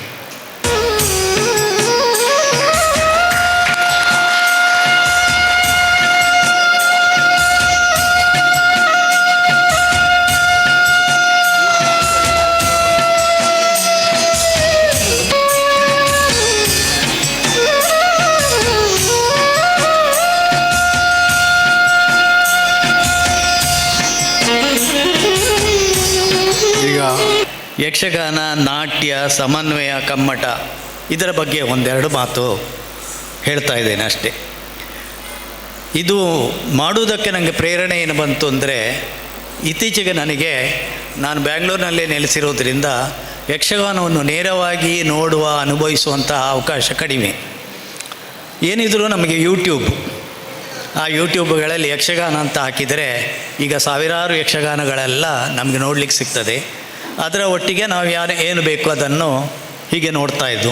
ಯಾಕೋ ಯಕ್ಷಗಾನವನ್ನು ನಾನು ನೋಡಿದಾಗೆಲ್ಲ ಯಕ್ಷಗಾನ ಬೆಳೀತಾ ಇದೆ. ಹೌದು, ಯಕ್ಷಗಾನದ ಭಾಗವತಿಗಳಲ್ಲಿ ಬಹಳಷ್ಟು ವೈವಿಧ್ಯತೆ ಇದೆ, ಯಕ್ಷಗಾನದ ಹಿಮ್ಮೇಳದಲ್ಲೂ ಬಹಳಷ್ಟು ವೈವಿಧ್ಯತೆ ಇದೆ. ಅದರ ಜೊತೆಯಲ್ಲಿ ಯಾಕೋ ನಾಟ್ಯದಲ್ಲಿರುವಂಥ ವೈವಿಧ್ಯತೆ ಬೆಳೆದರೂ ಕೂಡ ಸಮನ್ವಯದ ಕೊರತೆ ಆಗ್ತಾ ಇದೆ ಅಂತ ನನಗನ್ನಿಸಿತು. ಇದು ಒಂದು ನನ್ನ ಒಂದು ಕಾರಣ. ಆದರೆ ಇನ್ನೊಂದು, ಕಲಾಂಗೋತ್ರಿಯಲ್ಲಿ ನಾವು ಭಾಳಷ್ಟು ಮಂದಿ ವಿದ್ಯಾರ್ಥಿಗಳನ್ನು ಪ್ರಾರಂಭಿಸಿದ್ದೇವೆ. ಭಾಳಷ್ಟು ಮಂದಿ ನಮ್ಮಲ್ಲಿ ಕಲಿಯೋದಕ್ಕೆ ಆರಂಭ ಮಾಡಿದ್ದಾರೆ. ನಾನು ಕಲಿತಿದ್ದು ಕೃಷ್ಣ ಮಾಸ್ಟರ್ ಉಪ್ಪಳ ಇವರಿಂದ.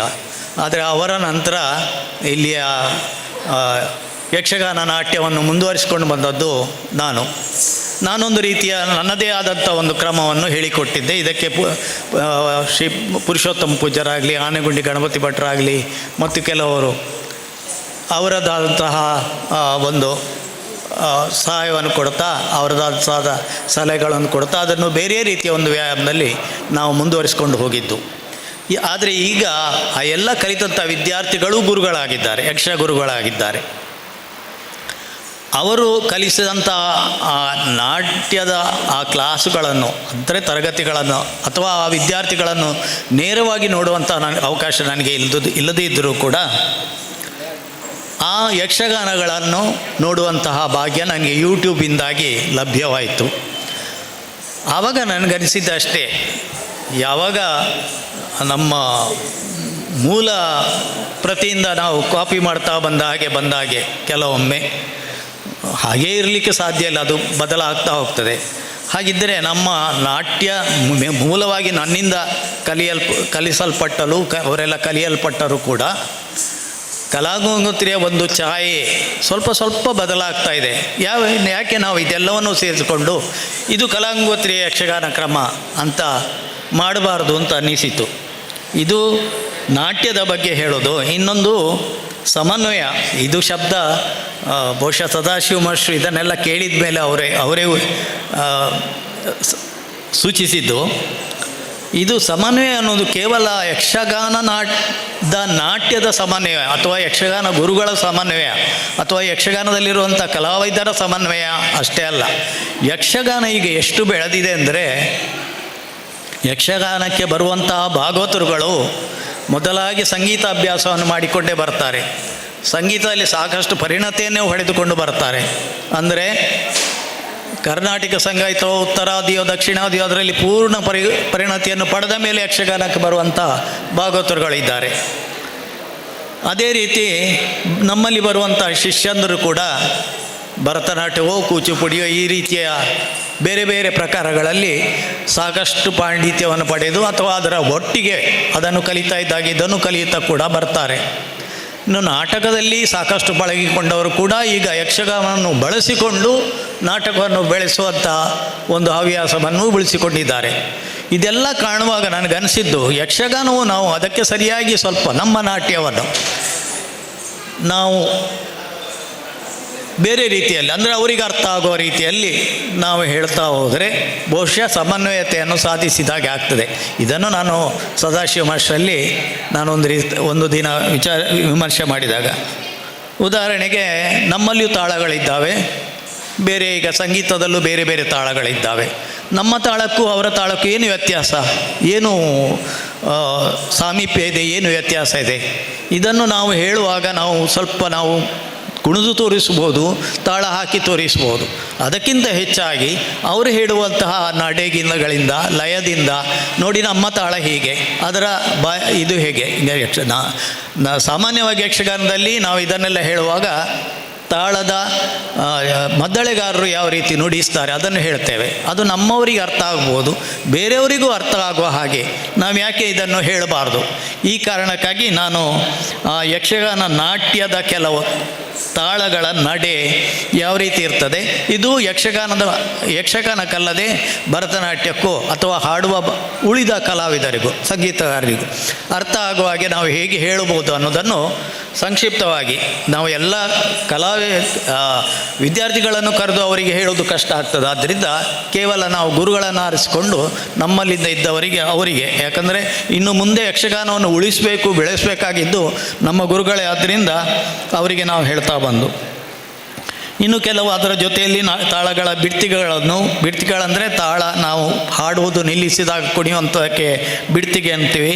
ಹಾಗೆ ಭಾಗವತರು ಸುಮ್ಮನೆ ಇದ್ದು ಬರೇ ತಾಳ ಹಾಕ್ದಾಗ ಮಾಡುವಂಥ ಹುಡಿನಾಟ್ಯಗಳು, ಇದನ್ನೆಲ್ಲ ಇತ್ತೀಚಿನ ಯಕ್ಷಗಾನ ನೋಡುವಾಗ ನಮಗೆ ಸ್ವಲ್ಪ ಏನೋ ಬದಲಾಗಿದೆ, ಯಾಕೋ ಏನೋ ಕೊರತೆ ಇದೆ. ಯಕ್ಷಗಾನದ ಭಾಗವತಿಗೆ ಬೆಳೆದಷ್ಟು ಯಕ್ಷಗಾನದ ಹಿಮ್ಮೇಳದವರು ಅವರಲ್ಲಿರುವಂಥ ಪಾಂಡಿತ್ಯ ಬೆಳೆದಷ್ಟು ನಮ್ಮ ಕಲಾವಿದರು ಬೆಳೀತಾ ಇಲ್ವೋ ಅಥವಾ ಏನೋ ಕೊರತೆ ಕಾಣ್ತಾ ಇದೆ ಅಂತ ನಮಗನಿಸಿತು. ಆದ ಕಾರಣದಲ್ಲಿ ಇದರಲ್ಲಿ ಯಾವ ರೀತಿಯ ಬದಲಾವಣೆಗಳನ್ನು ನಾವು ಮಾಡಬಹುದು ಅನ್ನುವಂತಹ ಸೂಚನೆಯನ್ನು ನಾವು ನನ್ನಿಂದ ಆರಂಭಿಸಿ ಉಳಿದ ಯಕ್ಷ ಗುರುಗಳ ಸಮಾಲೋಚನೆಯಿಂದ ಈ ರೀತಿ ಮಾಡಬಹುದು, ಈ ರೀತಿ ಮಾಡಿದರೆ ಉತ್ತಮ ಅನ್ನೋದನ್ನು ನಾವು ಒಂದು ರೀತಿ ರೆಕಾರ್ಡ್ ಮಾಡುವಂಥ ಪ್ರಯತ್ನವನ್ನು ಈ 2 ದಿನದಲ್ಲಿ ಮಾಡಿದ್ದೇವೆ. ಅದೇ ರೀತಿ ಬಹಳಷ್ಟು ಕಲಾವಿದರಿಗೂ ನೋಡಲಿಕ್ಕೆ ಸಿಗೋದಿಲ್ಲ, ಯಕ್ಷಗಾನ ಅಭಿಮಾನಿಗಳಿಗೂ ಯಕ್ಷಗಾನ ಪ್ರೇಕ್ಷಕರಿಗೂ ನೋಡಲಿಕ್ಕೆ ಸಿಗದಂಥ ಕೆಲವೊಂದು ನಾಟ್ಯಗಳು ಬಹಳಷ್ಟು ಮರೆತೇ ಹೋಗಿದೆ ಇವಾಗ. ಅದನ್ನು ತೆರೆ ಪರ್ಪಾಡೋ ಅಥವಾ ಸಭಾ ಕ್ಲಾಸ್ ಹೀಗಂತ ಕರೀತಾ ಇದ್ದರು. ಅದನ್ನೆಲ್ಲ ಬಟ್ ನಾವು ಕಲಾಗ್ನೋತ್ರಿಯಲ್ಲಿ ಆಟಗಳಲ್ಲಿ ನಾವು ಇದನ್ನೆಲ್ಲ ಮಾಡಿಕೊಂಡು ಬಂದಿದ್ದೇವೆ. ಇದನ್ನು ನಾವು ಉಳಿಸ್ಕೊಳ್ಬೇಕು ಅನ್ನುವಂತಹ ಆ ಒಂದು ಆಲೋಚನೆಯಿಂದ ಅದೆಲ್ಲವನ್ನು ಮತ್ತೆ ಮಾಡಿ ನಾವು ಯಾವ ರೀತಿ ಕಲ್ತಿದ್ದು ಅದು ಅನ್ನೋದನ್ನು ಮತ್ತೆ ನೆನಪಿಸಿಕೊಂಡು ಮತ್ತೆ ಆ ಗುರುಗಳಿಗೆ ನಾನು ನನ್ನ ಬರ್ತಿಯಿಂದ ಮತ್ತು ಕಲಾಗ್ನೋತ್ರಿಯ ವತಿಯಿಂದ ಅವರಿಗೆ ಮತ್ತೆ ನಾವು ಒತ್ತಿ ಹೇಳಿದ್ದೇನೆಂದರೆ, ನಾವು ಯಕ್ಷಗಾನದಲ್ಲಿ ಮೇಳದ ಕಲಾವಿದರನ್ನು ಸಂಪೂರ್ಣವಾಗಿ ನಾವು ಅನುಸರಿಸಿಕೊಂಡು ಅಥವಾ ಅದೇ ರೀತಿ ಮಾಡಬೇಕು ಅಂತ ಹೇಳಿಕೊಂಡು ನಾವು ಹೋದರೆ ಆಗೋದಿಲ್ಲ. ಯಾಕಂದರೆ ಅವರಿಗೆ ಕಾಲಮಿತಿ ಇದೆ. ಯಕ್ಷಗಾನದಲ್ಲಿ ಕಾಲಮಿತಿಯಲ್ಲಿ ಮೇಳದವರು ಮಾಡ್ತಾರೆ ಅಥವಾ ಬೇರೆ ಒತ್ತಡಗಳಿರ್ಬೋದು. ಯಕ್ಷಗಾನದ ಮೂಲ ಏನಿದೆ ಅದನ್ನು ನಾವು ಉಳಿಸಿಕೊಳ್ಳುವಂಥ ಜವಾಬ್ದಾರಿ ನಮ್ಮ ಮೇಲೆ ಹೆಚ್ಚಿದೆ, ಸಂಘ ಸಂಸ್ಥೆಗಳ ಮೇಲೆ ಹೆಚ್ಚಿದೆ.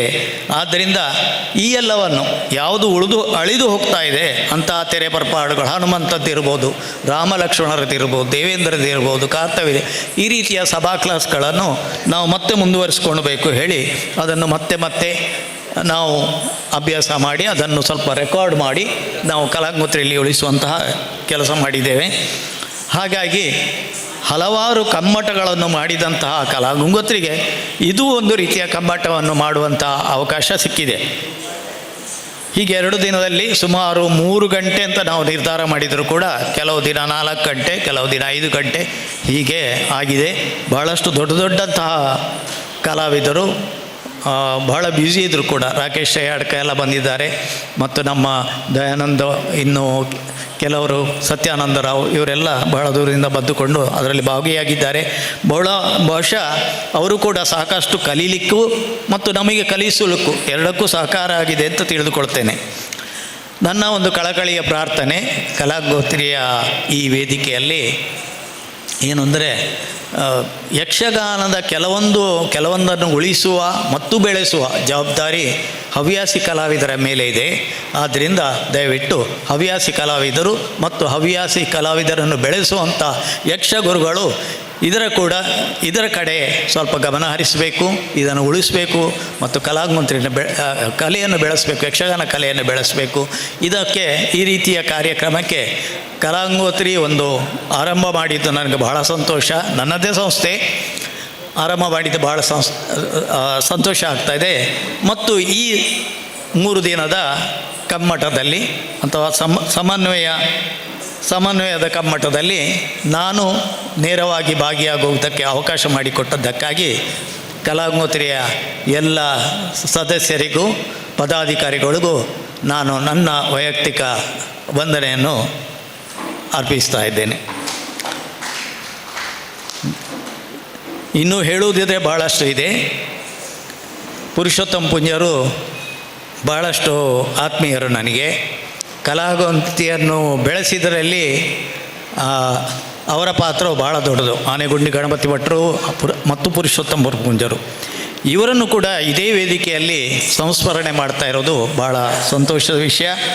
ಅದೇ ರೀತಿ ಕಟೀಲು ರಮಾನಂದರಾಯರು ಕಲಾಗಂಗೋತ್ರಿಯ ಆರಂಭಿಕ ದಿನಗಳಲ್ಲಿ ಮಾಡಿದಂಥ ಯಕ್ಷಗಾನದಲ್ಲಿ ನಮಗೆ ಕೇವಲ ಅವರು ಭಾಗವತಿಗೆ ಮಾಡಿದ್ದಲ್ಲ, ಅವರು ನಮಗೆ ನಿರ್ದೇಶನ ಮಾಡಿದ್ದಾರೆ ಯಕ್ಷಗಾನ ಪ್ರದರ್ಶನಗಳು, ಕಲಾಂಗುತ್ರಿ ಯಕ್ಷಗಾನ ಪ್ರದರ್ಶನಗಳು ಸೈ ಅನ್ನಿಸುವಂಥ ರೀತಿಯಲ್ಲಿ ಆಗುವುದಕ್ಕಿರಲಿ ರಮಾನಂದರಾಯರ ಪಾತ್ರ ಬಹಳ ದೊಡ್ಡದು.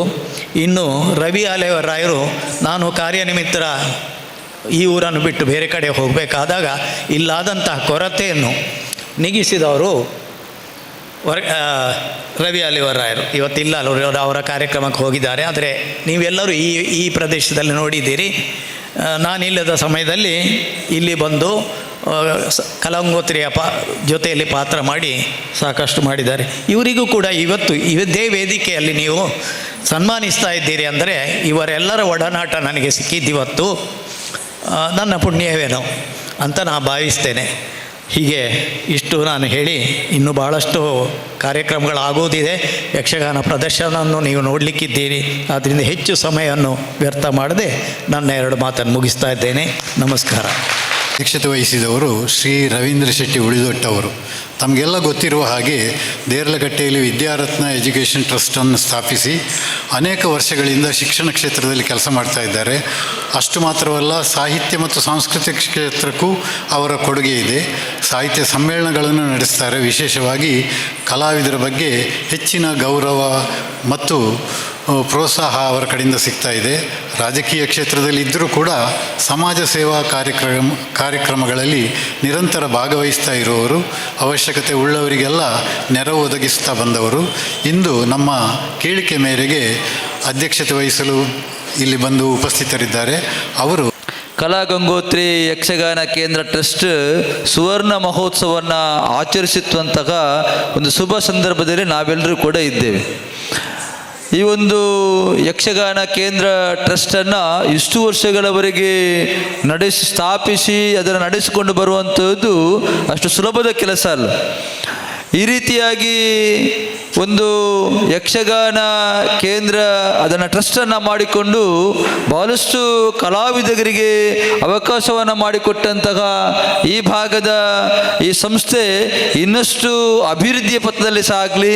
ಇದೀಗ ಸುವರ್ಣ ಮಹೋತ್ಸವ, ರಜತ ಮಹೋತ್ಸವ, ಶತಮಾನೋತ್ಸವವನ್ನು ಆಚರಿಸಿಕೊಂಡು ಸೂರ್ಯಚಂದ್ರ ಇರುವವರೆಗೆ ಈ ಒಂದು ಟ್ರಸ್ಟ್ ಉತ್ತಮವಾದ ಕೆಲಸವನ್ನು ಮಾಡಲಿ ಅಂತೇಳಿ ನಾನು ನಂಬತಕ್ಕಂಥ ಎಲ್ಲ ದೇವತೆಗಳಲ್ಲಿ ಪ್ರಾರ್ಥನೆ ಮಾಡುತ್ತಾ ಈ ಸಂಸ್ಥೆಗೆ ಶುಭವನ್ನು ಕೋರ್ತೀನಿ. ಬಹಳ ಮುಖ್ಯವಾಗಿ ನಮ್ಮ ಬೊಟ್ಟಿಕೆರೆ ಪುರುಷೋತ್ತಮ ಪೂಂಜರವರ ಸಂಸ್ಮರಣೆ ಕೂಡ ಇಲ್ಲಿ ನಡೆಯಿತು. ಇದೆಲ್ಲವೂ ಕೂಡ ಒಂದು ವೇದಿಕೆಯಲ್ಲಿ ಒಂದು ಕಾರ್ಯಕ್ರಮವನ್ನು ಮಾಡಿದಾಗ ಆ ಕಾರ್ಯಕ್ರಮಕ್ಕೆ ಸಂಬಂಧಪಟ್ಟವರನ್ನು ಸಂಸ್ಮರಣೆ ಮಾಡುವಂಥದ್ದು ಅಥವಾ ಆ ಕ್ಷೇತ್ರದಲ್ಲಿ ಸಾಧನೆ ಮಾಡಿರತಕ್ಕಂಥವರನ್ನು ಅಭಿನಂದಿಸುವಂಥದ್ದು ಇದು ಒಂದು ದೇವರು ಮೆಚ್ಚುವ ಕೆಲಸ ಅಂತ ನಾನಾದರೂ ಭಾವಿಸ್ತೀನಿ. ಇವತ್ತು ಯಕ್ಷಗಾನ ಅಂತ ಹೇಳಿದ್ರೆ ಇದು ನಮ್ಮ ಸಂಸ್ಕೃತಿಯನ್ನು, ನಮ್ಮ ಆಚಾರ ವಿಚಾರಗಳನ್ನು, ನಮ್ಮ ಪುರಾಣದ ಪುಣ್ಯ ಕಥೆಗಳನ್ನು ಒಂದು ವೇದಿಕೆಯಲ್ಲಿ, ಒಂದು ರಂಗಸ್ಥಳದಲ್ಲಿ ತೋರಿಸುವುದರ ಮೂಲಕ ನಮ್ಮಲ್ಲಿ ಒಂದು ರೀತಿಯಾದ ಧಾರ್ಮಿಕ ಭಾವನೆಯನ್ನು ಮೂಡಿಸ್ತಕ್ಕಂಥ ಒಂದು ಕ್ಷೇತ್ರ. ಸರ್ಪಂಗಳದವರು ಎದುರುಗಡೆ ಕೂತಿದ್ದಾರೆ, ಅವರಿಗೂ ಕೂಡ ಗೌರವಪೂರ್ಣ ನಮನಗಳನ್ನು ಸಲ್ಲಿಸ್ತೇನೆ. ಬಹಳಷ್ಟು ಹಿರಿಯರು ನಮ್ಮವರಿದ್ದಾರೆ. ಈ ರೀತಿಯಾಗಿ ಇವತ್ತು ಯಕ್ಷಗಾನ ಅಂತ ಹೇಳಿದ್ರೆ ಕೇವಲ ಇದು ಕರಾವಳಿ ಭಾಗದ ಗಂಡು ಕಲೆ ಅಂತ ನಾವು ಹೇಳ್ತಿದ್ವಿ, ನಿಜವಾಗಿಯೂ ಕೂಡ. ಆದರೆ ಇವತ್ತು ದೇಶ ವಿದೇಶಗಳಲ್ಲೂ ಕೂಡ ಈ ಒಂದು ಯಕ್ಷಗಾನದ ಆ ಆಟಗಳನ್ನು ಅಲ್ಲಿ ಏರ್ಪಡಿಸುವುದರ ಮೂಲಕ ದೇಶ ವಿದೇಶಗಳಲ್ಲೂ ಕೂಡ ಬಹಳಷ್ಟು ಖ್ಯಾತಿಯನ್ನು ಪಡೆದಿರುವಂಥ ಕ್ಷೇತ್ರವಾಗಿ ಬೆಳೆಯುತ್ತಿರುವಂಥದ್ದು ಕೂಡ ನಮಗೆ ಬಹಳ ಸಂತೋಷ ತರತಕ್ಕಂಥ ವಿಚಾರ. ಇವತ್ತು ಎಷ್ಟೆಷ್ಟು ಜನ ಯಕ್ಷಗಾನ ಅಂತ ಹೇಳಿದ ತಕ್ಷಣ ಹಿಮ್ಮೇಳ ಮುಮ್ಮೇಳ ಎರಡೂ ಕೂಡ ಬಹಳ ಸಜ್ಜಾಗಿ ವ್ಯವಸ್ಥಿತವಾಗಿ ಇದ್ದಾಗ ಆ ಒಂದು ಏನು ಪ್ರಸಂಗ ಇದೆ ಅದಕ್ಕೆ ಒಂದು ನಿಜ ಒಂದು ದೈವತ್ವವನ್ನು ಕೊಡತಕ್ಕಂಥ ಕೆಲಸ ಎರಡೂ ಕಡೆಯಿಂದಲೂ ಆಗುವಂಥದ್ದು. ಎಷ್ಟು ಬಹಳ ಪ್ರಖ್ಯಾತಿ ಪಡೆದಂತಹ ನಮ್ಮ ಕಣ್ಣ ಮುಂದೆ ಬಹಳಷ್ಟು ಯಕ್ಷಗಾನ ಕಲಾವಿದರು ಇದ್ದಾರೆ. ಇವತ್ತು ಕಲಾವಿದರ ಜೀವನ ಯಾವ ರೀತಿ ಅಂತ ಹೇಳಿದರೆ ಅವರು ಆ ರಾಜವೇಷದಿಂದ ಹಿಡಿದು ಎಲ್ಲ ಹಾಸ್ಯಗಾರರ ಪಾತ್ರದವರೆಗೆ ಬೇರೆ ಬೇರೆ ರೀತಿಯಾದ ಕಷ್ಟಗಳನ್ನು ಅಥವಾ ಸಮಸ್ಯೆಗಳನ್ನು, ಅವರ ಕೌಟುಂಬಿಕ ತಾಪತ್ರಯಗಳನ್ನು ಹೊಂದಿದ್ರೂ ಕೂಡ ವೇದಿಕೆಯಲ್ಲಿ ಬಂದು ನಮ್ಮನ್ನು ಅಥವಾ ಪ್ರೇಕ್ಷಕರನ್ನು ಮನರಂಜಿಸುವಂಥ ಕೆಲಸ ಇದೆಯಲ್ಲ, ಇದು ಬಹಳ ದೊಡ್ಡದಾದ ಕೆಲಸ. ಇವತ್ತು ಒಬ್ಬ ಹಾಸ್ಯಗಾರರ ಪಾತ್ರವನ್ನು ನಿರ್ವಹಿಸುವವರು ಅವರ ಜೀವನದಲ್ಲಿ ಯಾವ ರೀತಿಯ ಕಷ್ಟಗಳನ್ನು ಅನುಭವಿಸ್ತಾರೆ ಎಲ್ಲ ವೇಷಧಾರಿಗಳು ಕೂಡ. ಆದರೆ ಇವತ್ತು ಬೇರೆ ಬೇರೆ ನಾವು ಸಂಘ ಸಂಸ್ಥೆಗಳಲ್ಲಿ ನಾವು ಕಾಣ್ತೀವಿ, ಅವರನ್ನು ಅಭಿನಂದಿಸುವಂಥದ್ದು, ಅವರಿಗೆ ಪ್ರೋತ್ಸಾಹವನ್ನು ಕೊಡುವಂಥದ್ದು, ಇದು ಆಗಬೇಕಾದಂಥ ಕೆಲಸಗಳು. ಇವತ್ತು ನಮ್ಮ ಯಕ್ಷಧ್ರುವ ಪಟ್ಲ ಫೌಂಡೇಶನ್ನ ಮೂಲಕ ಬೇರೆ ಬೇರೆ ಸೇವಾ ಕಾರ್ಯಗಳು ಕೂಡ ನಡೀತಾ ಇದೆ. ಒಂದೊಂದು ಯಕ್ಷಗಾನದ ಪಾತ್ರಧಾರಿಗಳು ಅಥವಾ ಹಿಮ್ಮೇಳದಲ್ಲಿ ಇರತಕ್ಕಂಥವರು ಎಷ್ಟು ಹೆಸರು ಮಾಡಿದ್ದಾರೆ ಅಂತ ಹೇಳಿದರೆ ಅವರ ಊರಿಗೆ ಹೆಸರು. ಈಗ ಸರ್ಪಂಗಲ ಅಂತ ನಾನು ಹೇಳಿದೆ, ಇನ್ನು ಮುಂದಕ್ಕೆ ಅವರ ಹೆಸರು ಹೇಳಬೇಕಂತಿಲ್ಲ. ಇವತ್ತು ನಮ್ಮ ಬಲಿಪರು ಅಂತ ಹೇಳಿದರೆ ಸಾಕು, ಹೆಸರನ್ನು ತನ್ನಷ್ಟಕ್ಕೆ ನಮಗೆ ಬರ್ತದೆ. ಬೊಟ್ಟಿಕೆರೆ ಅಂತ ಹೇಳಿದರೆ ಸಾಕು, ಆ ಊರಿಗೆ ಹೆಸರು. ಕುಕ್ಕುವಲ್ಲಿ ಅಂತ ಹೇಳಿದರೆ ಸಾಕು, ಕುಂಬ್ಳೆ ಅಂತ ಹೇಳಿದರೆ ಸಾಕು, ಸಿದ್ದಕಟ್ಟೆ ಅಂತ ಹೇಳಿದರೆ ಸಾಕು, ಗೇರುಕಟ್ಟೆ ಅಂತ ಹೇಳಿದರೆ ಸಾಕು, ಬಹಳಷ್ಟು ನಮ್ಮ ಶಾಮಗರು ಅಂತ ಹೇಳಿದರೆ ಸಾಕು, ಶೇಣಿ ಅಂತ ಹೇಳಿದರೆ ಸಾಕು, ಕುಂಬ್ಳೆ ಅಂತ ಹೇಳಿದರೆ ಸಾಕು. ಯಾಕೆ ಅಂತ ಹೇಳಿದರೆ ಅವರು ಮಾಡಿದಂತಹ ಮಿಜಾರು ಅಂತ ಹೇಳಿದರೆ ಸಾಕು. ಈ ರೀತಿ ಅವರು ಆ ಸಾಧನೆ ಕ್ಷೇತ್ರದಲ್ಲಿ ಮಾಡಿದಂಥ ಸಾಧನೆ ಇದೆಯಲ್ಲ, ಅದರಿಂದ ಅವರಿಗೆ ಹೆಸರು ಬರುವಂಥದ್ದು. ಆದ್ದರಿಂದ ಇಷ್ಟು ಒಂದು ಸ್ಥಾನಮಾನಗಳನ್ನು ಅಥವಾ ಗೌರವವನ್ನು ಕೊಡತಕ್ಕಂಥ ಯಕ್ಷಗಾನ ಈ ಒಂದು ಕ್ಷೇತ್ರದಲ್ಲಿ ನಮ್ಮ ಬಹಳಷ್ಟು ಕಲಾವಿದರು ಇವತ್ತು ಈ ಒಂದು ಕಲಾ ಗಂಗೋತ್ರಿ ಯಕ್ಷಗಾನ ಕೇಂದ್ರ ಟ್ರಸ್ಟ್ ಕೂಡ ಅದೇ ಕೆಲಸವನ್ನು ಮಾಡುವಂಥದ್ದು. ನಾನು ಮೊನ್ನೆ ಕದ್ರಿಯಲ್ಲಿ ಇವತ್ತು ರವಿ ಅಲೆಯೂರನ್ನು ಅಭಿನಂದಿಸುವಂಥ ಅವಕಾಶ ಸಿಕ್ತು ನಮಗೆ. ಅವರ ಕಾರ್ಯಕ್ರಮ ಕೂಡ ಯಕ್ಷಗಾನ ಸಪ್ತಾಹ ಆಗ್ತಾ ಇದೆ ಕದ್ರಿಯಲ್ಲಿ. ಅಲ್ಲೂ ಕೂಡ ಈ ಮಕ್ಕಳಿಗೆ ಈ ರೀತಿಯಾದ ಯಕ್ಷಗಾನದ ಆ ಪಾತ್ರವನ್ನು ಮಾಡ್ತಕ್ಕಂಥ ಆ ಕಲಿಕೆಯನ್ನು ಕಲಿಸಿಕೊಡತಕ್ಕಂಥ ಕೆಲಸ ಕಾರ್ಯಗಳನ್ನು ಅವ್ರು ಮಾಡ್ತಾರೆ. ಇದು ಯಕ್ಷಗಾನ ಇನ್ನಷ್ಟು ಬೆಳೆಯಬೇಕು, ಇನ್ನಷ್ಟು ಅದರಲ್ಲಿ ನಾವೆಲ್ಲರೂ ಕೂಡ ಯಕ್ಷಗಾನ ಕಲಾವಿದರು ಅಲ್ಲದಿದ್ದರೂ ಕೂಡ ಯಕ್ಷಗಾನದ ಬಹಳಷ್ಟು ಅಭಿಮಾನಿ. ನಾನು ಚಿಕ್ಕಂದಿರುವಾಗ ನನಗೆ ಈಗಲೂ ಕೂಡ ನೆನಪಿದೆ, ಕಟೀಲು ಶ್ರೀ ದುರ್ಗಾಪರಮೇಶ್ವರಿ ಮೇಳದ ಆ ಒಂದು ಶ್ರೀದೇವಿ ಲಲಿತೋಪಾಖ್ಯಾನ ಈಗಲೂ ಕೂಡ ಚೆಂಡೆಯವರಿಗೆ ಪುರುಸೊತ್ತೇ ಇಲ್ಲ. ಆ ಪ್ರಸಂಗದಲ್ಲಿ ಎಂಥ ಒಂದು ಬಲಿಪರ ಭಾಗವತಿಕೆ ಅದೆಲ್ಲವೂ ಕೂಡ ಯಕ್ಷಗಾನ ಮುಗಿದು ನಾವು ಮನೆಗೆ ಹೋದಾಗ ಕಿವಿಯಲ್ಲಿ ಒಂದೆರಡು ದಿವಸ ಅದೇ ಕೇಳುವಂಥದ್ದು ನಮಗೆ. ನಾನೊಂದು 6ನೇ 7ನೇ ತರಗತಿ ಇರುವಾಗ ನಮ್ಮ ಶ್ರೀರಾಮಕೃಷ್ಣ ಪ್ರೌಢಶಾಲೆ ಹರೇಕಳದಲ್ಲಿ ಒಂದು ಆದಂಥ ಯಕ್ಷಗಾನ ಸುಂಕದಗಟ್ಟೆ ಮೇಳದವರದು ಈಗಲೂ ಕೂಡ ಆ ಪಾತ್ರಧಾರಿ ನನ್ನ ಮುಂದೆ ಬಂದಾಗೆ ಆಗ್ತದೆ. ಒಂದು ವಜ್ರ ಕೋಗಿಲೆ ಅಂತೇಳಿ, ಮತ್ತೊಂದು ಪಾಪಣ್ಣ ವಿಜಯ ಗುಣಸುಂದರಿ ಅಂತ. ಎಂಥ ಪಾತ್ರ ಅವರದ್ದು, ಎಂಥ ಪಾತ್ರ! ಇಡೀ ದಿವಸ ಸಾಯಂಕಾಲ 9:00ವರೆಗೆ ಪ್ರಸಂಗ ಆದರೆ ಬೆಳಿಗ್ಗೆ ಅದು 6-7 ಗಂಟೆ ಮುಗಿಯುವ ತನಕ ನಾವು ಕಣ್ಣು ಮುಚ್ಚಲಿಕ್ಕಿಲ್ಲ. ಆ ರೀತಿಯಾದ ಪಾತ್ರಧಾರಿಗಳು ಆ ವೇದಿಕೆಯಲ್ಲಿ ರಂಗ ಪ್ರದರ್ಶನವನ್ನು ಮಾಡುವಂಥ ಆ ಚೆಂಡೆವಾದನ ಹರಿಸನಾಯಕರು ಕೂತಿದ್ದಾರೆ. ಎಲ್ಲದಕ್ಕೂ ಸೈ ಅವರು ಪ್ರತಿಭಾನ್ವಿತರು. ಈ ರೀತಿ ಬಹಳಷ್ಟು ಪ್ರತಿಭಾನ್ವಿತರನ್ನು ಈ ಕ್ಷೇತ್ರದಲ್ಲಿ ನಾವು ಕಾಣಲಿಕ್ಕೆ ಸಾಧ್ಯತೆ ಇದೆ. ಒಟ್ಟಿನಲ್ಲಿ ಈ ಒಂದು ಇದಕ್ಕೆ ಅದರದ್ದೇ ಒಂದು ಪವಿತ್ರತೆ ಇದೆ. ಯಕ್ಷಗಾನ ಅಂತ ಹೇಳಿದರೆ ಅದಕ್ಕೆ ನಾವು ಗಂಡು ಕಲೆ ಅಂತ ಹೇಳಿದ್ದೇವೆ. ಎಷ್ಟು ಪವಿತ್ರತೆ ಇದೆ. ಆ ವೇಷಧಾರಿಗಳು ಅಥವಾ ಆ ಪಾತ್ರಧಾರಿಗಳು ಯಾವ ರೀತಿ ಅದನ್ನು ಅಷ್ಟು ಕಠಿಣವಾಗಿ ಅವರು ಹೇಳಿದರು. ಬೊಟ್ಟಿಕೆರೆ ನಮ್ಮ ಗೋಪಾಲಕೃಷ್ಣ ಹೇಳಿದರು, ಬೊಟ್ಟಿಕೆರೆ ಅವರಿಗೂ ಕೂಡ ಒಂದು ಅವಕಾಶ ಸಿಕ್ಕಿತ್ತು. ಬೊಟ್ಟಿಕೆರೆಯವರ ಸಂಸ್ಮರಣೆಯನ್ನು ಇಲ್ಲಿ ಮಾಡಿದ್ರಿಂದ ಗೋಪಾಲಕೃಷ್ಣ ಸೋಮೇಶ್ವರ ಹೇಳಿದರು, 8, 9, 10 ಹೈಸ್ಕೂಲಲ್ಲಿ ಇದ್ದಾಗ ರಾತ್ರಿ ಇಡೀ ಯಕ್ಷಗಾನ ನೋಡಿದ್ರು ಕೂಡ ಮ್ಯಾಥ್ಸಲ್ಲಿ 100ಕ್ಕೆ 100 ಮಾರ್ಕನ್ನು ತೆಗೆದದ್ದು. ಈ ರೀತಿ ಬಹಳಷ್ಟು ಜನ ಈ ಕ್ಷೇತ್ರದಲ್ಲಿ ದುಡಿದವರಿದ್ದಾರೆ. ಅವರಿಗೆ ಸಹಕಾರ ಕೊಡತಕ್ಕಂಥ ಕೆಲಸ ಕಾರ್ಯಗಳು ಇದೆ. ಒಟ್ಟಿನಲ್ಲಿ ಈ ಒಂದು ಯಕ್ಷಗಾನ ಕ್ಷೇತ್ರದಲ್ಲಿ ಕೆಲಸವನ್ನು ಮಾಡತಕ್ಕಂಥ ಕಲಾ ಗಂಗೋತ್ರಿ ಯಕ್ಷಗಾನ ಕೇಂದ್ರ ಟ್ರಸ್ಟ್ ನಮ್ಮನ್ನು ಕೂಡ ಇಲ್ಲಿ ಕರೆದು ಇಲ್ಲಿ ನಮಗೆಲ್ಲ ಮಾತನಾಡಲಿಕ್ಕೆ ಅವಕಾಶ ಮಾಡಿಕೊಟ್ಟಂತಕ್ಕೆ ಅವರಿಗೆ ಅಭಿನಂದನೆಗಳನ್ನು ಸಲ್ಲಿಸುತ್ತಾ, ಮುಂದೆ ಈ ವೇದಿಕೆಯಲ್ಲಿ ಕುಡಿಯನ ಕೊಂಬಿರಲು ಒಳ್ಳೆಯ ಪ್ರಸಂಗ ಕೂಡ ನಡೆಯಲಿಕ್ಕಿದೆ. ನಾವೆಲ್ಲರೂ ಕೂಡ ಅದನ್ನು ನೋಡಲಿಕ್ಕಿದ್ದೇವೆ. ಒಟ್ಟಿನಲ್ಲಿ ಯಕ್ಷಗಾನ ಇನ್ನಷ್ಟು ಬೆಳೆಯಲಿ ಅಂತ ಹೇಳುತ್ತಾ, ಯಕ್ಷಗಾನ ಗೆಲ್ಗೆ ಅಂತ ಹೇಳುತ್ತಾ ನನಗೆ ಅವಕಾಶ ಕೊಟ್ಟದಕ್ಕೆ ವಂದಿಸುತ್ತಾ ನನ್ನ ಮಾತುಗಳನ್ನು ನಿಲ್ಲಿಸ್ತೇನೆ. ಜೈ ಶ್ರೀರಾಮ್.